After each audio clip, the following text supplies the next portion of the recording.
In the year 2326, in the Sirak Mountains, the sun rises, stained with blood. Sprinting through the forest, our MC is hunted by soldiers yelling that if he escapes, they're all done for. Not understanding a thing, the boy flees, out of breath, wondering what the heck he did to deserve this. With a sweaty face and desperation pounding in his mind, the only question is why they want to take him out. Suddenly, the chase ends when someone screams for Kim Tae. Judah, stop right there, at the edge of a cliff. Just then, a magical explosion zips past, destroying the trees right in the kid's face. In a violent coughing fit, our guy's heart gives out, and he realizes his illness has struck again. Totally cornered at the precipice's edge, he hears the enemy call him by his military title.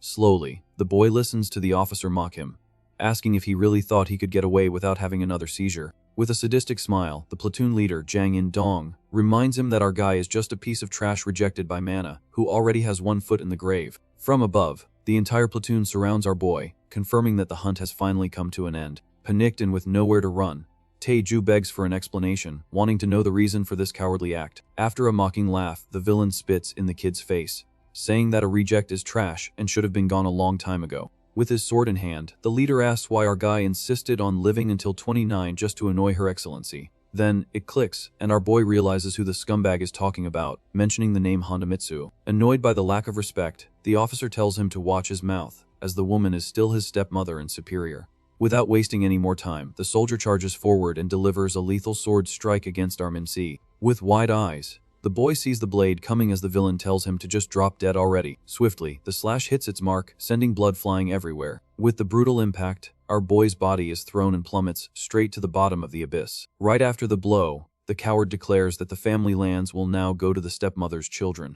With his back to the cliff, he wishes him a good trip to the great beyond, leaving our guy behind. In the blink of an eye, the story rewinds 300 years, showing a modern city in the year 2026. Suddenly, the sun darkened in a bizarre eclipse, marking the day the world turned upside down. Falling from the heavens, a gigantic pillar of light brought the famous Mana to Earth, changing everything forever. Because of this bizarre event, 90% of humanity simply turned to dust in an instant. Soon the weather went crazy, cities crumbled, and the civilization we knew went down the drain. Back to the present, exactly 300 years after this apocalyptic chaos. From the ashes, the few survivors adapted to magic and built a new society. But the peace was short-lived as terrible monsters and poisonous plants emerged from the Mana, starting a new and bloody war. With the war raging, society created a hierarchy based on magical aptitude, where the rejects are at the bottom of the food chain. Being from an elite family, our guy reveals that his father is a super powerful, master-class general. But ironically, being the eldest son, he was born a reject who is slowly perishing, poisoned by his own mana. Just then, the consciousness of our boy, who was falling from the cliff, awakens in an astral space full of galaxies.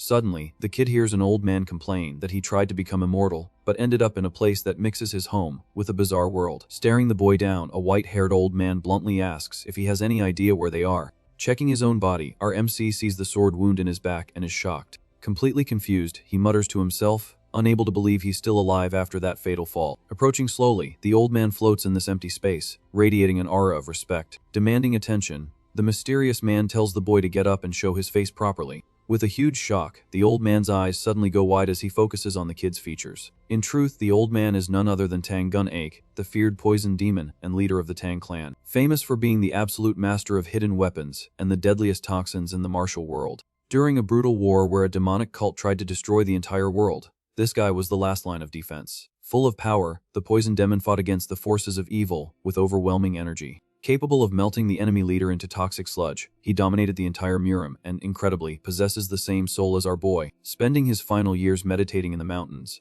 the master tried to transcend his mortal body. During the process, his soul left its flesh in search of true immortality. In that exact bizarre moment of fate, the ancient master's soul merged perfectly with that of our suffering MC. As soon as the two souls touched, all of the poison demon's memories flooded the kid's mind at once. In total shock, our little hero stares at the old man and asks if by any chance he is that legendary master. In an amused tone, the old man also accesses the boy's memories, seeing all the hardship he went through on modern Earth. Upon seeing the boy's life, the master realizes that they both share the same absurd potential, but had completely different fates. With great pity and anger, the old man notes that the kid was treated like trash his whole life just for being a mana reject. Finally understanding the situation, the poison master declares that this empty space is their shared mind. Faced with destiny, the old man decides to pass on absolutely all of his brutal experience and knowledge to the boy's body.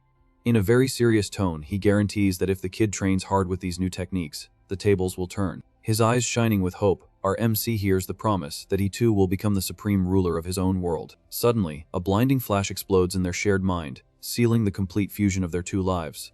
Leaving one last piece of advice, the master's voice echoes, telling the boy to use this new power to live however he sees fit. After wishing him good luck, the old man's presence finally vanishes, leaving everything in our protagonist's hands.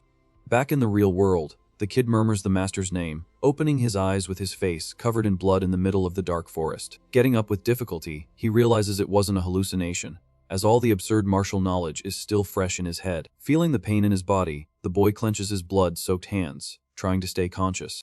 Dragging himself along the dirt ground, he figures he needs to act very quickly if he wants to get out of this cursed thicket alive. Close to his end, the kid decides to use the legendary technique that gets stronger the more poison the user consumes.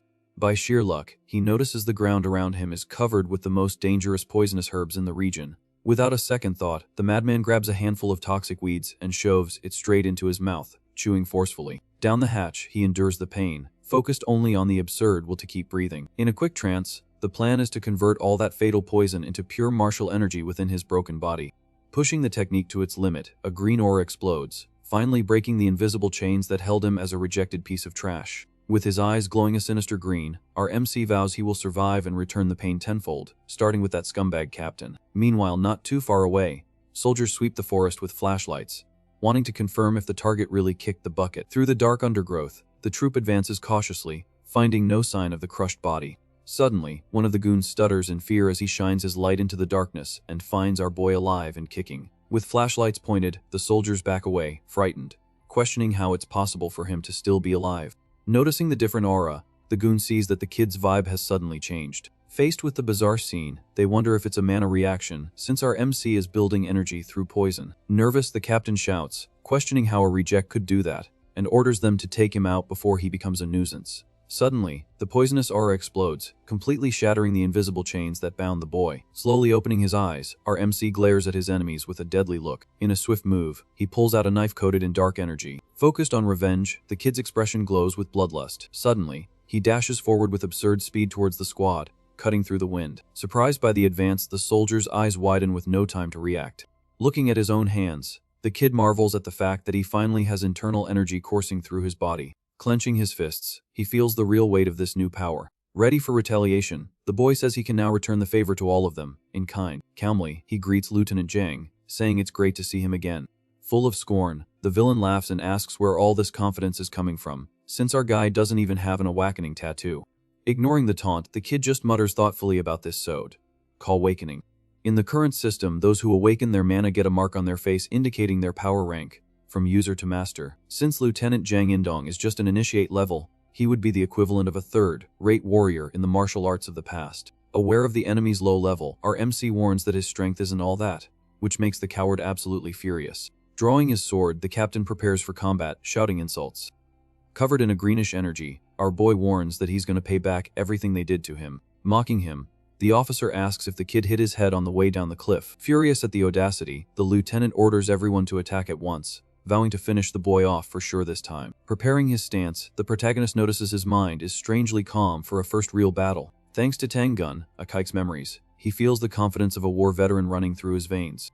Even though he was rejected by magic, the path of the poison demon remains etched in his soul. Fully focused, he whispers to himself that he can handle this. In a devastating blow, our MC invokes the art of the poison blade and fires an absurd greenish slash. Tearing through the wind, the blast of energy hits the squad head-on. From the violent impact, the goons are thrown far, dropping like flies. Using the ghost steps technique, the kid dodges the attacks at a bizarre speed, disappearing from view. Concentrating pure poison in his hand, he prepares his next brutal skill. With the poisonous blood palm, he strikes the enemies, releasing a deadly toxin into the air. Right after the impact, the green explosion throws everyone to the ground, breaking their defenses.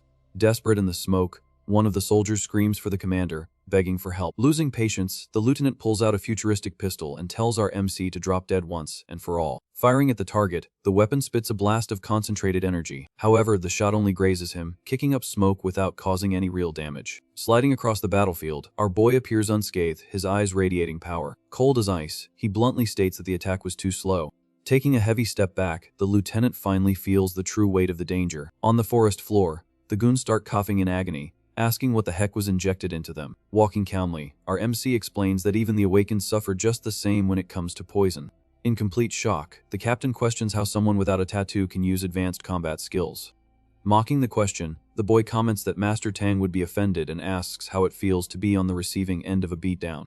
Staring at the human garbage, the kid asks if it isn't a disgusting feeling to be treated like an insect. With a mouth full of black blood, the lieutenant cries in terror and begs for his own life, calling our MC, "Sir." Without a shred of pity, the boy grabs the coward's neck with crushing force. In a muffled scream, the villain despairs, feeling death's grip tighten. Lifted from the ground like a doll, the scumbag struggles as the toxic energy burns through his veins. Gasping and nearly blacking out, the officer tries to threaten him, asking if our MC knows who's behind him. The poison quickly seizes his throat, but the guy chokes out the name, Mitsuyu, before passing out. With a dry snap, the kid finishes the job and breaks the enemy's neck right there. Covered in the blood of traitors, our hero drops the body to the ground, surrounded by the smoke of victory. With a smirk, he lets out a dark laugh, savoring the taste of revenge. Full of determination, he tells the wind not to worry, because he has no intention of going down quietly. Far away, the story explains that the Salmon Empire was formed by the merger of Korea, China, and Japan after the Great World Chaos. In the protagonist's hometown, called Paju, the arid lands are still under his family's domain. Inside a luxurious military office, an officer asks in shock if Taeju was discharged after an assassination attempt. On the other side of the desk, the report confirms that Jang In-dong's squad attacked him by surprise during a reconnaissance mission. After the ambush at the cliff, the report says that Lieutenant Kim miraculously survived but was discharged and vanished off the map. In the forest, the traitorous squad was supposedly devoured by magical beasts while trying to flee the scene. Investigating the tracks, the officer reveals that the betrayal was ordered by mercenaries affiliated with the Japanese. With a completely stoic face, the general is not at all pleased with this news. With a heavy sigh, the boy's own father immediately figures out that this is all the work of Mitsui, his current wife. This Honda Mitsui is the daughter of an elite Japanese family, and the wicked stepmother who always wanted our MC in a coffin. To ensure the Paju lands were passed directly to her own children, she waited her whole life for the reject to pass away. But since he insisted on living, even while sick at 29, the woman lost it and had her family send someone to erase the kid. Thoughtfully, the general admits the situation is serious, but the family lands are going bankrupt, and they desperately need financial support from the Japanese. Cold and calculating, he decides the only viable option is to swallow his pride and cover up this whole mess. Promptly, the subordinate understands the corrupt order and promises to clean up the tracks of the assassination. Shutting the door, the officer slips out, leaving the general alone in the room. Alone, the trash father tries to justify his cowardly act, saying the rejected son was going to perish from mana overload anyway. In his mind, he concludes it's better to ignore the crime to protect the healthy heirs than to start a war over a cursed son. Looking out the window to seal the final abandonment, he says he won't look for the boy and tells him to live the rest of his days in hiding if he wants to survive. Near the Empire's borders, the protagonist observes a massive city from the top of Jirisan Mountain. With a heavy backpack, he admires the impressive view of the free city of Guri. Beside him, an older adventurer called Chief asks if it's the boy's first time there. Smiling, the chubby man jokes that the newbie must not know much about the place, since he's so impressed. 300 years ago, Guri was just a small country town in old South Korea before mana changed everything. Since the Jirisan Mountains became filled with dangerous monsters, the emperor declared the region a free hunting ground. To encourage the slaying of beasts, the government eliminated taxes on magical items and turned a blind eye to illegal goods. Right after the liberation, mercenaries from all over the world flooded the city in search of easy money by killing monsters. Because of this, the chief explains that Guri became an economic powerhouse, producing 20% of all items in the empire. Despite the wealth, the veteran warns our MC to be careful, as the city is infested with dangerous criminals. Ready to head down the mountain, the team leader tells the group to get a move on and focus on the job. Adjusting the backpack, our boy agrees in silence, focused on his own goal. After surviving the cowardly army ambush, he had nowhere to go and needed a refuge. Alone on a rainy night, he decided to cut ties with everyone to focus on getting stronger. Disguised as a simple baggage carrier, he found the perfect cover in monster hunting. Since the Emperor's authority is weak in that region, it would be almost impossible for his family to track him. Besides being the perfect heady-out, the Jirisan forest is full of toxic herbs and poisonous monsters, ideal for his training. Focused on martial arts, he still finds it bizarre to use that term but blindly trusts his inherited power. Thanks to fate, the soul of the poison demon Tang Gun merged with his moments before his end. Ironically, the assassination attempt orchestrated by Honda Mitsui ended up giving him supreme power. Since he doesn't have the strength or money for revenge yet, he uses the porter job to level up in secret. During the walk, the chief strikes up a conversation and asks, who the boy thinks is the strongest in their group. Pointing to a red-haired swordswoman up ahead, the veteran reveals her name is Lee Ha-Nul and she's already a regular rank professional hunter. In this world, a regular rank is already a level above initiates, showing the girl has talent. Watching from a distance, our MC notices that the mana flow of another female hunter in the group is very strange. Suddenly, the woman's eyes roll back and she blacks out completely, collapsing to the ground. In an instant, the team panics upon realizing that a three-striped variant mosquito attacked the woman. Confused by the commotion, the boy doesn't understand why everyone is terrified of a simple insect. Without wasting time, the red-haired swordswoman jumps to the front, preparing a fire spell to toast the pest. With her eyes glowing with flames, she aims at the giant mosquito, ready to incinerate the flying creature. With a war cry, the redhead launches a massive fireball straight at the target. The explosion lights up the entire forest, turning the insect to ash in the blink of an eye. Once the shock wears off, our MC asks the chief why the whole group nearly had a heart attack over a single bite. Worried, the man explains that if that thing bites you, your mana simply vanishes from your body, and you pass out on the spot. Assessing the symptoms, the boy realizes this perfectly matches the poisons from Master Tang's memories. Discreetly, he approaches the fallen woman and decides to test his poisonous spiritual healing art. With his hands glowing with green energy, he draws out the toxin, and the woman wakes up with a jolt, asking what happened. Impressed by the effectiveness of his own power, the boy looks at his hands and notices he successfully absorbed the insect's poison. Not noticing the magical cure, the team chief suggests they retreat, since they don't have anti-insect gear. Suddenly, a loud noise comes from the bushes, grabbing everyone's attention. On high alert, the leader's eyes widen as he senses a heavy presence approaching. Immediately, the team draws their weapons and gets into battle formation, expecting the worst. From the bushes jumps a single, harmless bunny, breaking the tension of the moment. Relieved, the mercenaries start laughing, thinking it was a false alarm over a weak animal. Laughing at himself, the leader tells the crew to relax and get ready to head home. In the blink of an eye, the chief's expression changes from relief to pure terror. The red-haired swordswoman barely has time to turn before she's sent flying. With a brutal impact, a giant club smashes the group's defenses, kicking up dirt everywhere. From the darkness of the forest emerges a muscular orc, and right behind him, an entire battalion appears. Without warning, the green ambush surrounds the mercenaries from all sides, cutting off their escape route. Bleeding on the ground, the redhead yells for the group to grab the wounded and run, while she buys time with fire magic. Desperate, the chief calls for our MC, begging him to retreat with the other porters. Keeping his cool, the kid adjusts his jacket and tells them to go on ahead, because he's staying. Confused by the newbie's craziness, the leader grabs his arm, reminding him that they are just porters, not fighters. Cold as ice, the boy asks the man to take care of the wounded woman and assures him that his presence won't make the outcome any worse. Given the urgency, the kid uses a definitive tone, warning there's no time to argue, and promising to provide cover from a distance. Giving in to his stubbornness, the chief tells him not to get himself offed, and runs off with the wounded. Alone with the red-haired mage, our MC analyzes the monster's formation and realizes the orc's attack is too organized. Furious, the girl fires spears of fire at the brutes, screaming for them to burn. In the midst of the chaos, she turns her head and yells that one of the orcs broke through the blockade, and is heading for the civilians. Stomping hard, the monster ignores the flames and charges straight to annihilate the fleeing group. Annoyed by the creature's audacity, the mage prepares another attack, asking where it thinks it's going. With a swift move, she raises a gigantic wall of fire, blocking the orc's advance, which burns to a crisp. From the heat of the fire, smoke rises, temporarily obscuring the view of the battlefield. Suddenly, the girl's eyes widen in pure shock as she feels a gigantic shadow behind her.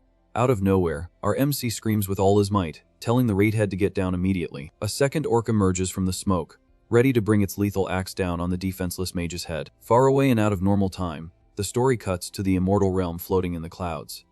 A beautiful paradise full of flying islands and celestial mountains shows where the Poison Master ended up. With his back turned, Old Man Tang observes the majestic landscape, revealing it's been a month since he arrived in this divine place. Smiling, he admits he only managed to ascend to the heavens thanks to the soul fusion with the boy, Taju, who lives in the world of mana. The clash of realities and the memories of Earth gave the Master the wisdom needed to break his mortal limits. Satisfied, he finally achieved the immortality he had sought his entire life. But suddenly the old man clenches his fist so tightly that his veins bulge, overflowing with pure hatred. His face contorted with rage, he bellows that the immortal realm isn't a paradise, but a prison for wretched gods. Laughing insanely, the old man points to the sky, full of immortals battling like madmen, and says the place is an asylum of sword legends. Flying between the islands, the masters exchange destructive blows while Tang grumbles about the ridiculous speed of these folks. With a sigh of frustration, he realizes he wasted years of his mortal life just to end up in a chaotic arena where everyone acts like a beast. But even annoyed, he decides to look on the bright side. since this dimensional prison at least allowed the soul connection with our boy. Staring into the void of the celestial sky, the master asks in a whisper how his hair is doing in the world below. Thanks to the hellish environment, the demon says he became an absolute lord and sincerely hopes the kid can find happiness using this power. To overcome the madness of the immortals, the boy would need to reach the 7th star of the poisonous spiritual art and grow as quickly as possible. With a nostalgic smile, the master wishes for a future reunion and promises to look for new techniques to teach when the time comes. In the middle of his promise, he dodges a piece of rock that nearly cracks his head. Furious at the lack of respect, the chubby poison master bellows, questioning how a sword mage dares to underestimate his flying blades. Laughing like a psycho, he vows to end the swordsman and charges, breaking everything in his path. Back on Earth, the monstrous orc slams into the wall of flames and lets out a bizarre grunt. Before the beast can land the lethal blow, a voice echoes from nowhere, telling the mage to get down. The axe slashes through the air, creating sparks and nearly decapitating the redhead. With a grimace, the girl clicks her tongue, frustrated at not being able to react in time. From the bushes, a green aura cuts through at the speed of sound and hits the big guy head on. The impact throws the orc aside, saving the mage's life at the last possible second. Sliding in with style, our MC lands on the ground, ready to show them how the job is done right. Focused on the target, he mutters to himself that he's finally going to test his new wide area hidden weapons technique. In a fluid motion, dozens of green, energized coins explode from his hand, tearing through the green horde like paper. The projectiles pierce flesh and bone in the blink of an eye, slicing through the entire orc battalion. In less than a second, the metallic rain clears the battlefield, leaving only silence and the smell of blood. After the lightning-fast attack, the kid lands softly as the used coins pop onto the ground. Surprised by his own feat, he admits he didn't expect to wipe everyone out in a single hit but confesses it was pretty satisfying. Nearby, the mage is still unconscious, leaving the boy unsure of what to do with her. Not wasting time on moral dilemmas, he decides the best option is to bail quickly before the rescue story brings trouble. The main plan is to disappear off the map and not let the news of this massacre reach his father's ears in the Empire. With a smirk, he mentally thanks Old Man Tang for completely changing his rejected life in just 1 month. While packing up, he notices he forgot to put away his improvised weapons, and sighs, remembering that hiding evidence is a pain. Crouching on the ground like a child, the kid starts picking up the scents, grumbling about the high production cost of that bizarre technique. Focused on the collection, he remembers that at the 7th level of the technique, retrieving the weapons would be automatic, so the goal is to level up like crazy, and fast. During his search for the last lost coin, he looks around and approaches a giant tree. As soon as he finds the piece stuck in the bark, his expression changes. Pinned by the coin, the 3-striped variant mosquito is stuck to the tree, wiggling its legs. With a serious look, his mind starts working, putting the pieces of what just happened together. Immediately, our MC injects mana into his hand, feeling the exact resonance of the toxin that affected the swordswoman minutes before. Aware of the reports, he knows very well that this region was never the natural habitat of the cursed mosquito. With disgust, he analyzes the crushed insect that knocked out the redhead in 1 hit. The real danger of the poison isn't the bite itself, but the way it dissolves the life energy inside the host's body. The effect makes any mage temporarily lose their connection to mana, dropping to the ground like a rock. Connecting the dots, the kid compares it to the energy dispersing toxin very common in the old martial world. The big problem is that on modern Earth, people still don't know the cure for this energy-focused poison. Optimistically, he deduces that if he can analyze the exact components through the master's memories, an antidote can be created soon. And the first step is Bizarra open his mouth, pop the whole mosquito in there, and give it a good chew to get the essence. Wiping his lips with the back of his hand, he swallows the insect hard, processing the crazy thing he just did in the name of science.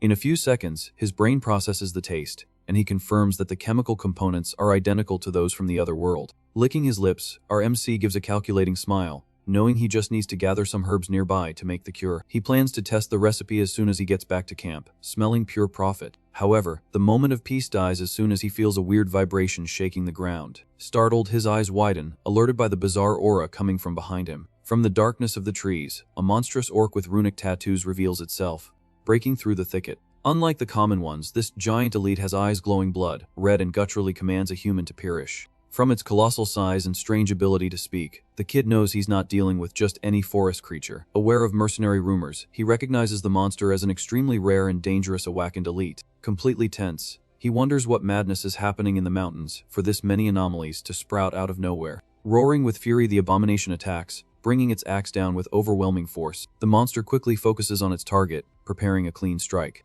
The brutal impact of iron on the stone ground creates a fissure, tearing the earth and shaking everything around. Sent flying by the impact, our boy narrowly dodges, feeling the wind from the attack on his back. Landing firmly, he grabs a few coins from his pack, betting that normal attacks might not even scratch this beast's hide, and decides to go all out at once. Gathering a lot of energy, he activates the technique at a higher level, shaping the coins into a large cone of light called a single flash. The concentrated attack cuts through the air toward the creature's chest with absolute piercing power, but the elite reacts, raising its massive black axe like a shield. With a dry thud, the strongest flying dagger technique explodes against the steel without causing a shred of real damage. Watching the smoke clear, the kid's expression hardens, confirming his suspicion that he needs something more. If the concentrated blow failed, he notes that throwing multiple daggers at once would be suicide against this natural armor. Furious, the red-eyed monster breathes heavily, focusing entirely on its tiny enemy. Giving up on the coins, our MC inflates his hand with dense poison, betting that the blood seal palm will be enough. In the middle of his run, he shakes his head, frustrated for having retreated at a crucial moment of danger. He wonders how pathetic Master Tang would find this fearful posture and decides to swallow his pride. It hits him, and he understands he got too arrogant just because he wiped out some dumb orcs minutes ago. Covering his entire body with greenish flames of pure toxicity, he prepares for the final charge, vowing that nothing else will stand in his way. In a continuous motion, he advances, breaking the sound barrier, repeating the absolute motto of the poison demon. The orc's axe and the boy's toxic aura meet in the middle of the clearing. The collision makes the entire forest tremble, and a green shockwave shatters the trees, marking the epic clash between the two. Spitting blood, the kid feels the crushing impact on his bones before he even hits the ground. A violent boom shakes the forest as the orc slams its massive green axe into the center of the clearing. Kicking up a cloud of dust, the beast pulls its weapon back as if it were nothing. With a superior stance, the elite glares at the boy sprawled on the dirt, nearly unconscious. Coughing up dirt, our MC grumbles to himself, realizing his attack was too shallow to cause real damage to that stone-like body. Taking a deep breath and swallowing the pain, he smiles and says if it's going to be a slugfest, that's fine by him. Clenching his fists, the green aura begins to shine again, much more intensely. In a blinding flash, thousands of threads of poisonous mana envelop the orc's body, tearing through its armor and skin in the blink of an eye. Surprised by his own strength, his eyes widen in disbelief at the damage he just caused. The giant monster collapses to the ground, and the kid stands there incredulous, questioning how the heck he managed to dice up and whack and delete so easily. Trying to process the bizarre victory, he scratches his head, thinking about the lame excuse he's going to tell the Porter group. Suddenly, a group of adventurers armed to the teeth arrives at the scene of the slaughter. Staring at the pile of bodies, a man in a suit analyzes the boy and notices the lack of an Awaken tattoo on his face. Confused by the impossible scene, the suited man directly asks how a nobody without mana managed to massacre an entire horde alone. Totally intimidating, the man demands an answer, revealing himself to be Lee Jungak, the master of the Nogoden Guild and captain of the Guri Watchers. Sensing the overwhelming aura, our MC immediately realizes he's not dealing with just anyone and decides to act very carefully to not reveal his poison secret. Focusing on the act, he bows his head in a humble posture just as the Porter chief arrives, shouting his name. Running desperately, the old man ignores the boy and frantically asks about the state of the precious cargo. Relieved, the kid points to Master Lee, saying the knight arrived just in time and saved the day. Surprised by the illustrious presence, the chubby chief bows his head, thanking him and apologizing for the delay. In the shadows, the story explains that since Guri is a free city far from the emperor, the people are governed by an autonomous committee. And this Lord Lee Jungak is not just a powerful master but also one of the three big shots who control public safety in the region. Shaking in his boots, the chief taps our MC on the back, whispering that they need to pay a bribe so this guild doesn't crush them. Forcing the issue, the old man tells the boy to properly thank the one who saved their lives in the chaos. Confused by the lie, the guild master stares at the kid, trying to figure out if he's really just a pathetic porter. Laughing nervously, our MC confirms the act, swearing it was the red-haired mage who obliterated all the orcs by herself before fainting from exhaustion. Luckily for him, the guild soldiers arrive carrying the unconscious swordswoman and confirm the fabricated story. Out of patience, the suited master turns his back and orders his troop to collect everything and get out of there. Staring into the dense forest, the lord sighs, finding the whole thing very suspicious, but decides not to dig deeper. Before disappearing into the shadows, he turns his head and warns the boy not to cause trouble in Guri, as a next encounter would be very unpleasant. Sighing in relief, the chief celebrates that the lord is finally gone and advises the kid not to get too confident. To survive comfortably in the city, he warns that it's best to avoid crossing the guild's path as much as possible and live like a shadow. Curious about the advice, our MC asks if Lord Lee is really such a bad guy, since he just seemed a bit arrogant. Without mincing words, the veteran explains that the guy is corrupt to the core, and only pretends to be a hero while taking money from criminals. Resigned to this trash world, the chief says masters are like natural disasters, and the best thing to do is always run away from them fast. Adjusting the torn backpack, our boy gets the message perfectly, Looking at his own reflection in a puddle of blood, he reflects on the bizarre last month of survival after the soul fusion. Totally ashamed of his own actions, he bows his head and apologizes to the spirit of Master Tang Gun, promising change. His eyes glow a deadly green as he vows to stop acting like a complacent coward, just because he got a little bit of martial power. As the afternoon ends, the city of Guri lights up, revealing the lights and progress of the free metropolis. Due to the absurd danger of the region, very few doctors dare to open hospitals there, making it difficult to treat any serious injury. Most of the healers operating in the shadows are rejected mercenaries who fled the law, so normal folks avoid them like the plague. Thanks to this, the city's drugstores have completely dominated the local market, healing the wounded on the fly. In these shops, pharmacists have full government authorization to prescribe and sell absurd magical items right over the counter. Focused on sure profit, mercenaries prefer to spend rivers of money on efficient potions, rather than risk their lives in a dirty clandestine hospital. Completely hooded and masked, our MC faces the heavy rain, holding 3 small brown vials filled with liquid gold. Tired to the bone, he mutters about how he suffered for a whole month, just to create this chemical masterpiece. Focused on getting rich, he celebrates achieving the 3rd phase of the spiritual art of poison, ensuring he won't get beaten by any half-baked orc now. Smiling at his own future, he drills it into his mind that if he closes this deal, he won't have to work like a mule on the mountain anymore. Pushing the glass door, the bell of Bake's drugstore rings, announcing the mysterious customer. From behind the counter, the friendly receptionist welcomes him while arranging the shelves of mana potions. Cold and direct, she asks what he wants to buy, suggesting instant magic bandages or common herbs. Ignoring the offers, the hooded boy demands to speak directly with the boss and owner of the establishment. Surprised by the strange customer's audacity, she raises an eyebrow, not understanding the wet kid's attitude. In silence, the woman processes the suspicious request, while a gray-haired old man in the back of the store pays attention to the conversation. Stroking his mustache, the veteran sizes up the kid from head to toe, trying to read his intentions. Revealing himself, the owner, named Baek Hong Pyo, announces he's the boss there and tells the kid to spit it out. With a firm posture, our MC gets straight to the point, stating he doesn't want to buy anything, but to sell a wicked medicine. Sighing with pure boredom, the veteran pharmacist complains about how every day some street vendor shows up thinking they've invented sliced bread. Turning his back scornfully, he tells the boy to go to the flea market, because his elite pharmacy doesn't accept crappy homemade potions.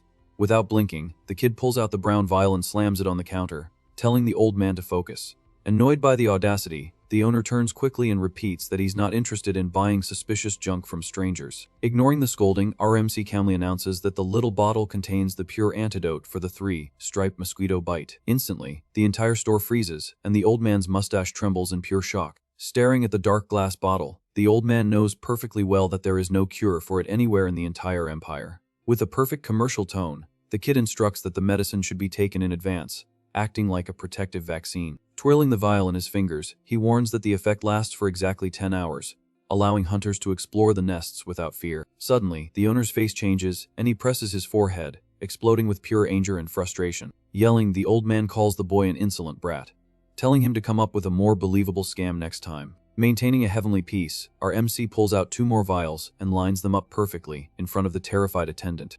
Adjusting his hood, he advises the grumpy old man to test the vials in practice and call if he changes his mind about becoming a billionaire. Sliding a white card across the counter, he sets the final deadline at midnight sharp, calling the absolute bluff. Turning his back and ignoring the insults, he waves from a distance, warning that he'll offer it to the competition if the phone doesn't ring. The store plunges into a deadly silence as the pair stares at the slamming door and the magical vials on the counter. Running a hand through his hair, the old man mutters in disbelief, asking the heir if that masked youth is completely out of his mind. At the pharmacy counter, a burly adventurer stares at our MC's vial with shining eyes. Dressed in heavy armor, the guy named Jin Su is a squad leader addicted to magic potions and asks the owner if the liquid really works. Totally skeptical, the old man swallows hard and admits he has no idea if it's real or a scam. Excited by the novelty, the knight reaches out and grabs the brown bottle directly from the counter. Laughing at the situation, he says there's only one way to find out if the green miracle is real. Sighing heavily, the pharmacy owner confesses he doesn't have much hope, since the big corporations never found a cure for the cursed mosquito. But the hooded boy's blind confidence left the old man with a nagging suspicion. Without a second thought, the potion addict pops the cork and chugs the liquid right there in the middle of the store. Desperate, the attendant yells, telling the madman to stop drinking an unverified substance. Blinking in confusion, the warrior wipes his mouth and says the stuff tastes very familiar. Surprised, the owner's eyes widen and he repeats the question, wanting to know if the so-called magic cure is just tap water. With a bored look, The knight nods and says he drinks so many potions he can tell the lack of mana right away. Totally disappointed, the owner grabs the other 2 vials and throws them straight into the trash. Grumbling, he calls the boy a street scammer, vowing never to fall for a sob story again. After paying for the normal remedies, the warrior picks up his basket and prepares to leave. Curious, the owner asks if the addict's team is heading out to hunt the frog monsters in the mountains right now. Counting the money, the knight confirms the mission but complains that the price of normal potions is absurdly expensive. Waving goodbye, he opens the door and jokes that he's late for the hunt thanks to the miracle water tasting. Alone in the shop, the old man sighs, agreeing that creating an antidote like that in a home kitchen is pure fantasy. Far away in the mountains, the sun begins to set, and magical explosions light up the dense forest. From the bushes, a monster resembling a giant dog growls, baring its sharp teeth. Quickly, a blue shield shines, kicking up dust and blocking the beast's attack. A scream of pain tears through the air as red claws break through the defenses and slice nearby trees. Desperate, the squad's mage cries out in agony, asking what the heck a blade-toothed mutant weasel is doing in this low-level area. Swinging her sword, she informs the leader Jin, so that the path behind them is clear, and begs everyone to retreat before they all perish. Coughing up blood, she says the entire group has been poisoned by mosquitoes, and her body is already paralyzing from lack of mana. With a deadly expression, the leader holds the magical defense and tells the group to hang on a little longer. He vows that the situation will be resolved if they take down the giant weasel right there. But in the middle of his speech, his eyes lose focus, and an infernal buzzing invades the warrior's ears. Out of the corner of his eye, he sees the cursed 3-striped mosquito landing right on his neck. In a panic, he realizes that if the leader also gets poisoned, the entire team is headed for a coffin today. Before his brain can react, the bite happens, and the magic shield already starts to flicker, indicating a mana break. Looking around, he puts the pieces of the disaster together, knowing everything has gone wrong. The squad came to hunt weak frogs with mosquito-proof clothing, but the darn blade-toothed weasel tore through their protections right at the start. With their armor breached, the insects swarmed in and took down the magic team one by one until the captain himself became a target. Surrounded by mosquitoes and the mutant weasels that blocked their exit, the massacre seems inevitable. Desperate, the knight accepts that the mission has turned into a fight for pure survival. Bleeding, the mage yells for the captain to focus on the fight and watch out for the swift attack. The big guy's eyes widen as the elite weasel lunges straight for his throat. Tearing through the wind, the beast makes its deadly pounce, ready to finish off the poisoned leader. With an absurd boom, the red claws clash against the mana shield, cracking the defense in an instant. The force of the impact kicks up dirt and throws the beast back, but the blue barrier shatters completely. Unharmed, the knight opens his eyes in shock and checks his hands. Strangely, he notices that only the spell broke, but his body is still full of strength and energy. As it dawns on him, he remembers the miraculous tap water he drank at the old man's pharmacy hours ago. Renewed, the warrior swallows his fear and tells everyone to regroup right there. Holding his sword firmly, he vows that if the kid's potion is the real deal, they're going to wipe the floor with these weasels. Leaping into the air with speed, he drives his magic blade straight into the mutant beast, which howls in pain. Smiling like a madman, he shouts that the potion works and their chance of getting out alive is 100%. Hours later in the city, the pharmacy sign glows in the silent dawn. With a brutal crash, the glass door flies off its hinges, and the bell rings in the middle of the closed shop. Startled, the old owner runs out from the back, asking who the maniac breaking down his door at this hour is. Desperate, the leader Jin Su arrives covered in blood and bellows, demanding the miracle bottles from that morning. In the morning on Guri's commercial street, our protagonist walks calmly, admiring the madness of the Free City's market. At the stalls, butchers shout, advertising freshly slaughtered monster meat for an absurdly cheap price. In other shops, the windows display heavy armor made from the beast's carapaces, sold for a song. Enchanted by the abundance, the kid who grew up hidden in the mountains finds the city absolutely wonderful and alive. Smiling under his hood, he thanks himself for taking a day off from the hard work. Thanks to his evolution to level 3 in the art of poison, the delicate manipulation needed to create potions became possible. However, the forced process exhausted his poison core, and now he needs a day off for his body to return to normal. Back in the present, he finds himself in a luxurious penthos, signing paperwork with the drugstore owner and laughing at the situation. Agitated and all business, like the grumpy old man changes his attitude completely and says he'll buy absolutely all the stock. Sipping coffee, our MC smirks and asks if the antidote worked miracles in the mountains and saved lives. Totally ecstatic, the owner says this cure will turn hunting in Jirisan upside down in a matter of days. Regretting his ignorance, the old man praises the boy, calling him a genius, and swears he didn't see the shining diamond in the rough. Changing the subject to what matters, he asks about the stock size, and is surprised when the kid gives an absurd number of 60,000 vials ready for sale. Full of cunning, the boy warns that if the bottles run out, he can forge many more without breaking a sweat. Reading the crazy contract, the old man notes that the production cost of each potion is 10,000 won, and he wants to sell them over the counter for 50,000 a unit. Holding back a laugh, our guy doesn't mention that he spends less than 100 won to make the stuff with weeds from the mountain, pretending the offered profit is totally fair. Quickly adding up the money, he realizes he's going to make an easy 3 billion and smiles at the ceiling. Changing the contract a bit, the boy suggests supplying the medicine exclusively for 35,000 won a bottle, cutting a good chunk of his own profit. Curious about the intentional loss, the old man asks why he would lower the price so drastically. Looking at the old man's resume, he mentions that the pharmacist secretly runs the main orphanage in Guri, donating his own profits to the kids. In exchange for the low price, our MC holds up the contract and asks for just a safe space inside the shop to manufacture the antidotes in peace. Charmed by the inventor's good heart, the owner shakes his hand firmly, calls it a divine miracle, and seals the partnership to get rich while saving the world. With the billion-won contract signed and his pockets full of cash, the kid struts down Guri's main street. Hiding in an alley, he notices several shops full of cool gear he could never afford when he was a broke porter. Suddenly, a bald vendor at a weapons stall shouts, trying to get his attention and push his merchandise. Turning his head, the boy raises an eyebrow, surprised to be picked out of the crowd. Rubbing his muscular arms, the vendor guarantees his forge is the best in the region and tells our MC not to look anywhere else. Full of slick talk, the muscular bald guy even throws in a cheap pickup line, saying that because he's a handsome guy, he'll give him a special discount. Uncomfortable with the bizarre compliment, the boy immediately refuses, saying he doesn't need anything at the moment. Before he can take a step, the vendor grabs the kid's shoulder with a vise-like grip. Forcing the issue, the bald guy tries to drag the customer into the shop, insisting he just take a quick look, no strings attached. With a deadly glare, the boy simply plants his feet on the ground and pushes the giant's hand away with absurd ease. Impressed by the immense strength, the vendor immediately realizes the kid has an internal energy worthy of a 3-star master blacksmith. Fascinated, our MC enters the shop and starts running his hand over the displayed swords, admiring the gleam of the blades. Observing every detail, his eyes glow green, noticing that the finish on the weapons is incredibly perfect. Changing his mind, he mentally admits the bald guy wasn't lying and that the shop really has high-level equipment. With his confidence restored, he turns to the owner and asks directly if the guy can forge a custom order of 100 pieces.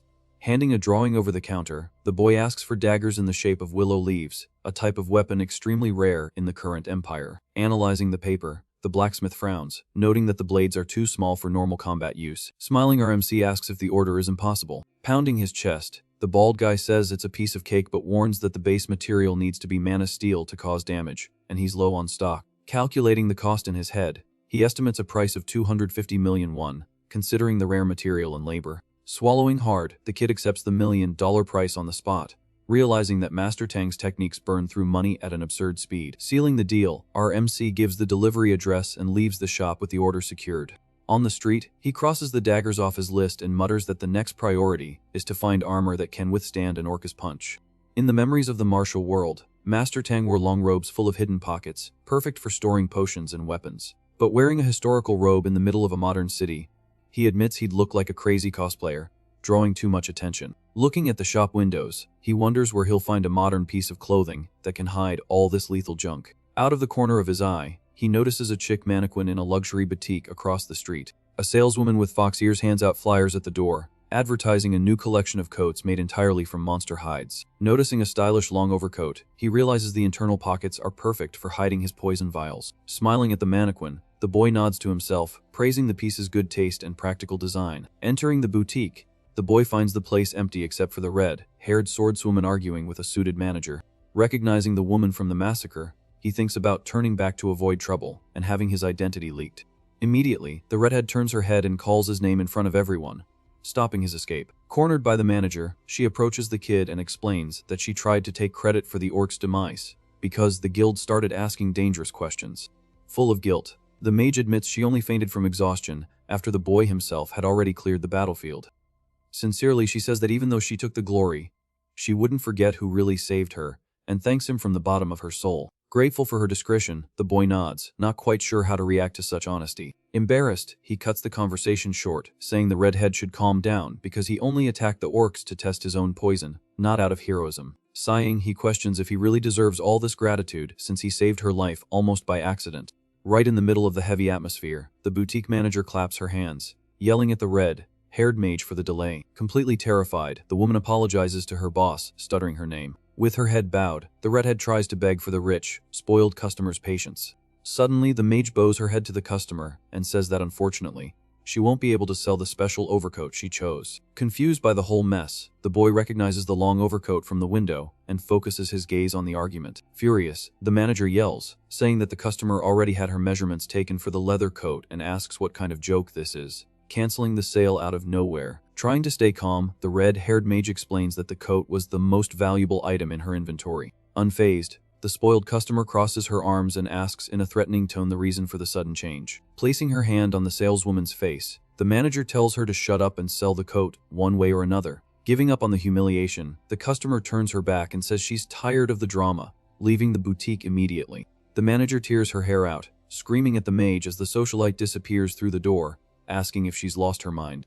Observing the pathetic scene, the kid concludes that the redhead's stubbornness just earned her a powerful enemy in a wealthy customer. After the little show, he curiously asks why on earth the woman canceled the sale of such $1 million item like that. With a grin from ear to ear, the mage drops a hint, saying that people think the boy is a bit slow on the uptake. Confused, he swears he's never heard anyone say that about him. Shaking her head in denial, the mage says there's no way he hasn't figured out her intentions yet. Maintaining a bored expression, our MC dryly asks what the heck she's trying to say. Without beating around the bush, the woman points to the silver fox fur coat and declares that the valuable item is a thank you gift for saving her life. Refusing on the spot, the boy crosses his arms, stating he can't accept such an absurdly expensive gift for no real reason. Her face hardening, the redhead insists, arguing that his real intention during the fight doesn't matter, only the fact that she's only breathing thanks to him.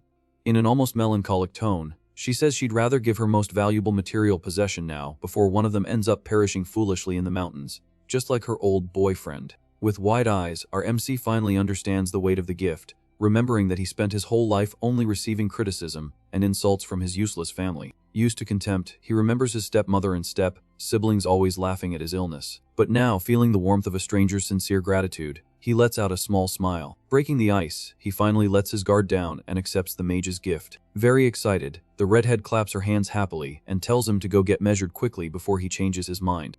Cutting back to the dimensional paradise, an immortal sighs heavily and yells to the universe that he's incredibly bored. Chewing on a magical weed, the so-called Swordmaster dangles his legs from a cloud while the old geezers down below just talk about enlightenment. Tying up his white hair, immortal Dongjin complains about the monotony of the celestial realm, finding the place a total drag. Mocking his own colleagues, he insults everyone, calling them white, bearded old men who always wear the same boring robes. Suddenly, the master notices a guy in the corner wearing something completely different from the typical attire. Curious, he analyzes the newly arrived poison demon, who is wearing modern clothes just like the ones our MC wears on Earth. With his stylish jacket, Master Tang ignores the crowd and shows off a cool look, not caring about others' judgments. Observing the fashion-forward madman, the sword immortal considers asking the poisonous old man for some style tips just to break the boring routine. Getting up from the cloud, he decides that hanging out with that crazy guy must be at least entertaining. Taking a step, he plans to trade some heavy blows or techniques in exchange for some valuable modern suing tips. Biting a celestial peach, Old Man Tang ignores the commotion and finds the situation amusing, savoring the taste of the divine fruit. In the free city of Guri, life continues at full speed, with immense skyscrapers cutting through the clouds. Flying buses cross the busy streets, showing that technology and magic have blended perfectly. Admiring the city view from a rooftop, a rich young woman assesses the futuristic scenery.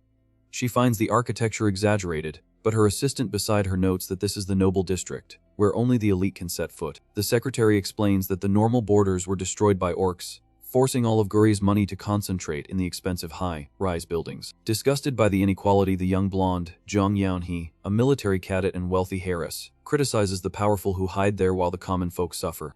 Complaining about the danger, the fearful assistant questions if they really needed to travel to this backwater just to buy a ghost fox fur coat. Patiently explaining, the blonde says the material isn't frivolous. Besides being super rare, the armor made from it is perfect for regulating body temperature in battle. Laughing at the military dedication, the secretary jokes that it's no wonder the heiress never takes a vacation and is always focused on heavy training.